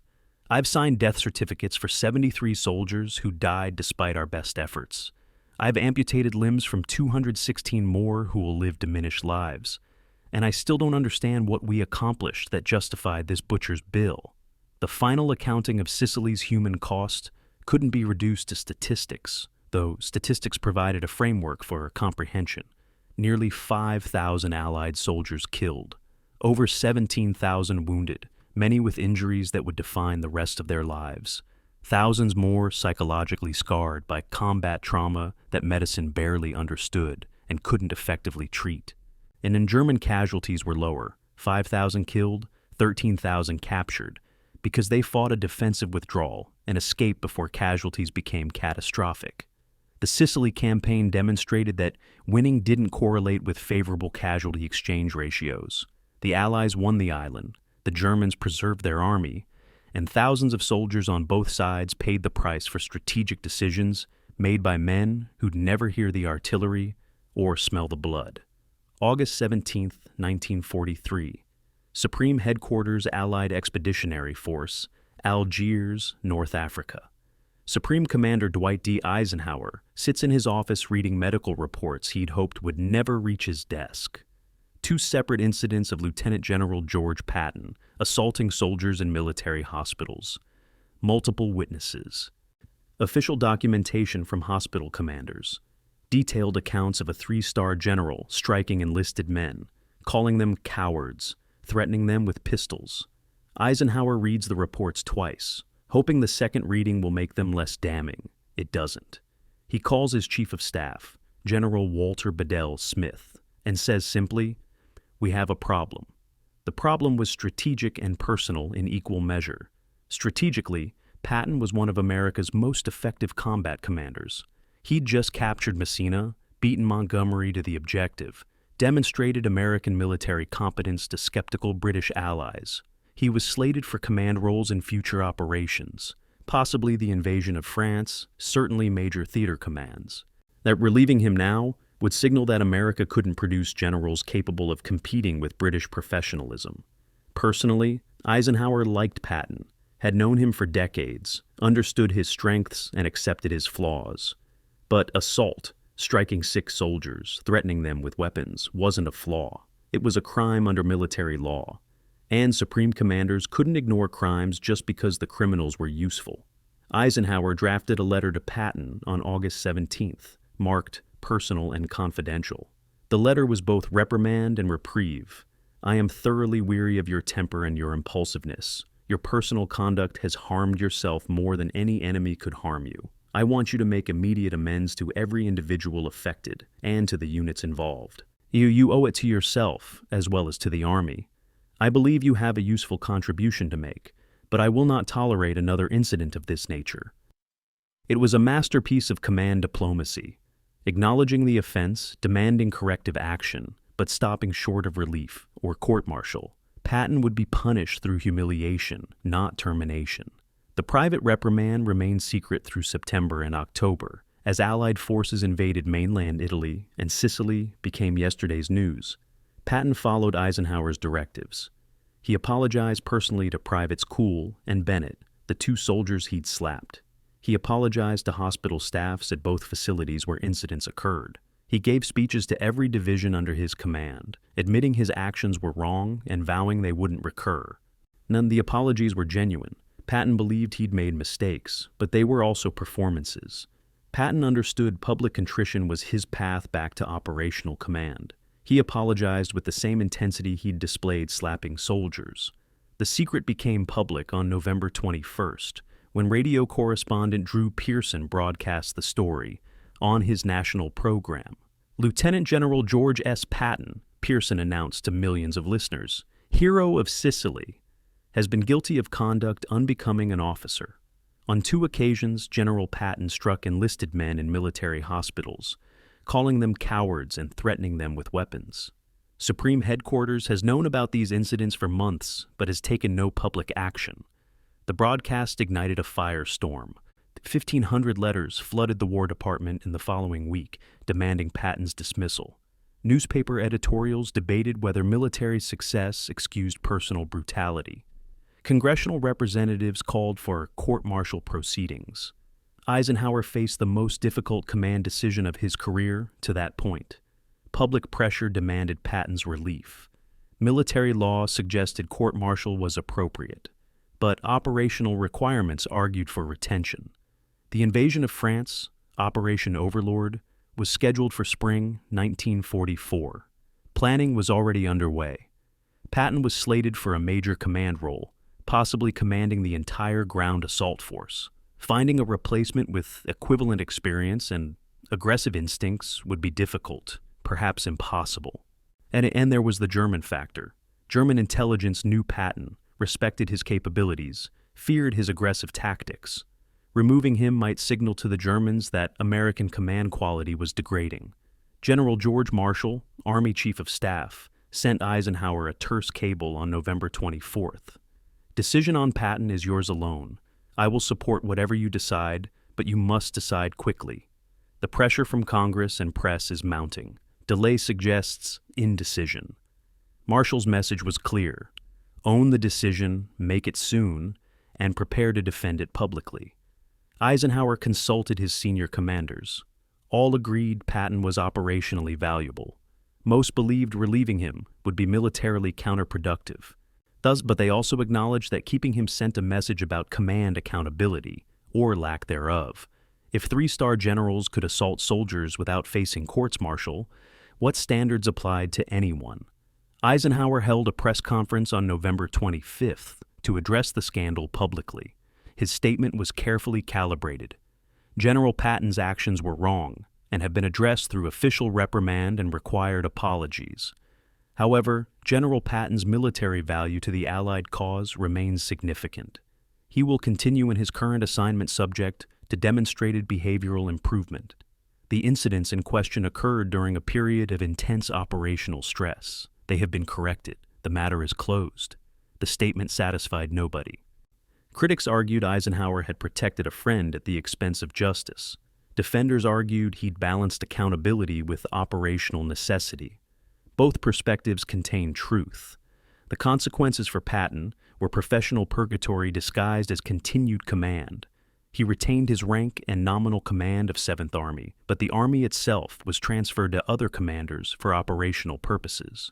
Patton spent 3 months, November 1943 through January 1944, in what amounted to exile, no combat operations, no significant planning roles, just administrative duties and the knowledge that his career hung by a thread. He gave speeches to rear echelon units, visited hospitals as penance, and wrote letters to Eisenhower promising behavioral improvement. And it was humiliation for a man who'd built his identity around martial glory. The rehabilitation process was slow and deliberately visible. Patton was assigned command of Third Army in January 1944, but Third Army was initially a paper organization, part of the deception plan for D-Day, designed to convince Germans that invasion would occur at Pas-de-Calais rather than Normandy. Patton became the centerpiece of Operation Fortitude, the elaborate deception. His presence in England, supposedly commanding a massive army group, suggested the invasion would come where he was positioned. The Germans, respecting Patton's capabilities, believed the deception. Patton commanded a ghost army for 6 months, the perfect role for a general in disgrace, important enough to maintain the deception, isolated enough to prevent new scandals. The slapping incident's long-term impact on command culture was subtle but significant. Eisenhower's decision not to relieve Patton established a precedent. Operationally effective commanders received more tolerance for personal misconduct than less effective commanders would. This wasn't explicitly stated policy, but it became implicit practice. Commanders who delivered results got second chances. Commanders who didn't deliver results faced relief for lesser offenses. The standard was outcome-based, not conduct-based. In the long term, this contributed to a military culture that sometimes prioritized results over ethics, effectiveness over propriety. Private Charles Cool, the soldier Patton slapped first, gave interviews after the war, reflecting on the incident with surprising nuance. "I was sick, genuinely sick, and the general didn't believe me. That was wrong. But I also understand the pressure he was under. We were in a race, casualties were mounting, and he saw what he thought was a healthy soldier shirking duty. I don't forgive what he did, but I understand why he did it. War does things to people, enlisted men and generals both." Cool's perspective acknowledged that combat stress affected everyone, regardless of rank. Patton's breakdown was different in expression, but similar in cause to the combat fatigue Patton despised. Eisenhower's personal correspondence from this period revealed a man wrestling with command responsibility's moral weight. In a letter to his wife Mamie, written December 5, 1943, he wrote, "The Patton situation has consumed more of my time and emotional energy than any tactical decision I've made. I believe I made the right choice. Patton is too valuable to lose. But I also know that justice wasn't fully served. The soldiers he struck deserved better. Their families deserved better. Sometimes command means choosing between bad options and hoping you chose the least bad. I hope I did." It was a remarkably candid admission of moral ambiguity from a man whose public statements projected certainty. The long-term vindication, or condemnation, of Eisenhower's decision came during the Normandy campaign and the subsequent drive across France. Patton commanded Third Army brilliantly, breaking out of the Normandy bow cage, conducting the relief of Bastogne during the Battle of the Bulge, and driving deep into Germany with an aggressiveness no other Allied commander matched. And in his operational achievements in 1944 and 45 justified Eisenhower's retention decision in purely military terms. But the justification remained incomplete. Military effectiveness didn't erase personal misconduct. Winning battles didn't make assaulting sick soldiers acceptable. The Sicily slapping incidents remained stains on Patton's record and complications in Eisenhower's legacy. On January 26, 1944, Patton wrote in his diary, "3 months of purgatory are ending. I have command of Third Army for the invasion. Eisenhower gave me a second chance. I won't waste it. The slapping incidents were mistakes, born of exhaustion, frustration, and stupidity. I've apologized. I've been punished. Now I'll prove that Ike's faith in me was justified. Sicily taught me that winning races doesn't matter if you lose yourself in the process. France will be different. I'll win the campaign without losing my soul." It was a rare moment of self-awareness from a man not known for introspection. Whether Patton actually learned the lesson he claimed remained debatable, but Eisenhower had made his choice, and the choice was to bet on Patton's value outweighing his volatility. History would judge whether the bet paid off. 1947. Basil Liddell Hart, British military historian, sits across from retired Field Marshal Bernard Montgomery in Montgomery's study at Islington Mill, England. The war has been over for 2 years. Montgomery is writing his memoirs, and Little Hart is conducting interviews for his own historical work on World War II campaigns. Little Hart asks about Sicily, and he specifically about the race to Messina. Montgomery pauses, considers his response carefully, and says something that reveals more than he intends. Messina mattered because I made it matter. Or rather, because Patton and I made it matter. The Germans didn't care about Messina. They were evacuating regardless. But we cared. We cared intensely. And because we cared, thousands of soldiers died capturing a city that had already been abandoned strategically, if not physically. Was it worth it? Militarily, no. Psychologically, perhaps. The Americans needed to prove themselves equal to the British. I needed to demonstrate that methodical planning still had value in modern mechanized warfare. We both got what we needed from Messina, just not what we claimed we were fighting for. Montgomery's candor in private contrasted sharply with his public statements. His published memoirs, released in 1958, mentioned the Sicily campaign in clinical terms. The Eighth Army's advance through Sicily proceeded methodically against determined German resistance. Messina was captured on August 16th, completing the island's conquest. The operation demonstrated effective Anglo-American cooperation and validated amphibious assault doctrine. No mention of the race, no acknowledgement of competition with Patton, no discussion of the German evacuation's success, just dry recitation of facts stripped of context. It was history sanitized for official consumption, the messy reality of personal rivalry and strategic failure erased in favor of professional presentation. The American veterans of the Sicily campaign remembered the race differently. In 1963, the 45th Infantry Division held its 20th reunion in Oklahoma City. 200 veterans attended, including men who'd fought through San Stefano, San Fratello, and the final push to Messina. They shared memories over beer and barbecue, the heat, the mountains, the German rear guards that made every mile costly. When conversation turned to the race to Messina, Sergeant William Martinez, who'd been a corporal in the 157th Infantry, spoke what many were thinking. We knew it was bullshit even then. Racing the British to an empty city while the Germans escaped across the strait. Officers talked about pride and proving American competence. We just wanted to survive. 7 guys from my platoon didn't make it to Messina. I still don't know what they died for. The popular culture's embrace of the Messina race transformed it from questionable strategy into martial legend. The 1970 film Patton, starring George C. Scott, depicted the race as culminating triumph. The movie's Messina sequence showed Patton's triumphal entry, his meeting with Montgomery, the symbolic victory of American arms. What the film didn't show: the German evacuation, the hollow strategic achievement, the casualties accumulated for symbolic objectives. Hollywood simplified complexity, transformed ambiguity into clarity, and embedded a version of the race in popular consciousness that veterans knew was incomplete. The film won 7 Academy Awards. The veterans watched it and recognized moments of truth surrounded by necessary fiction. Academic historians approach Sicily more critically. Rick Atkinson's The Day of Battle, published in 2007, examined the Sicily campaign with access to archives unavailable to earlier historians. Atkinson's assessment was blunt. The race to Messina exemplified the campaign's fundamental flaw. Allied commanders prioritized symbolic victories over strategic objectives. While Patton and Montgomery competed to capture a city, the German army executed one of history's most successful evacuations. The Sicily campaign won territory but lost the war of attrition. German divisions preserved on Sicily would fight at Salerno, Anzio, and Monte Cassino, extending the Italian campaign by 18 months and costing 50,000 additional Allied casualties.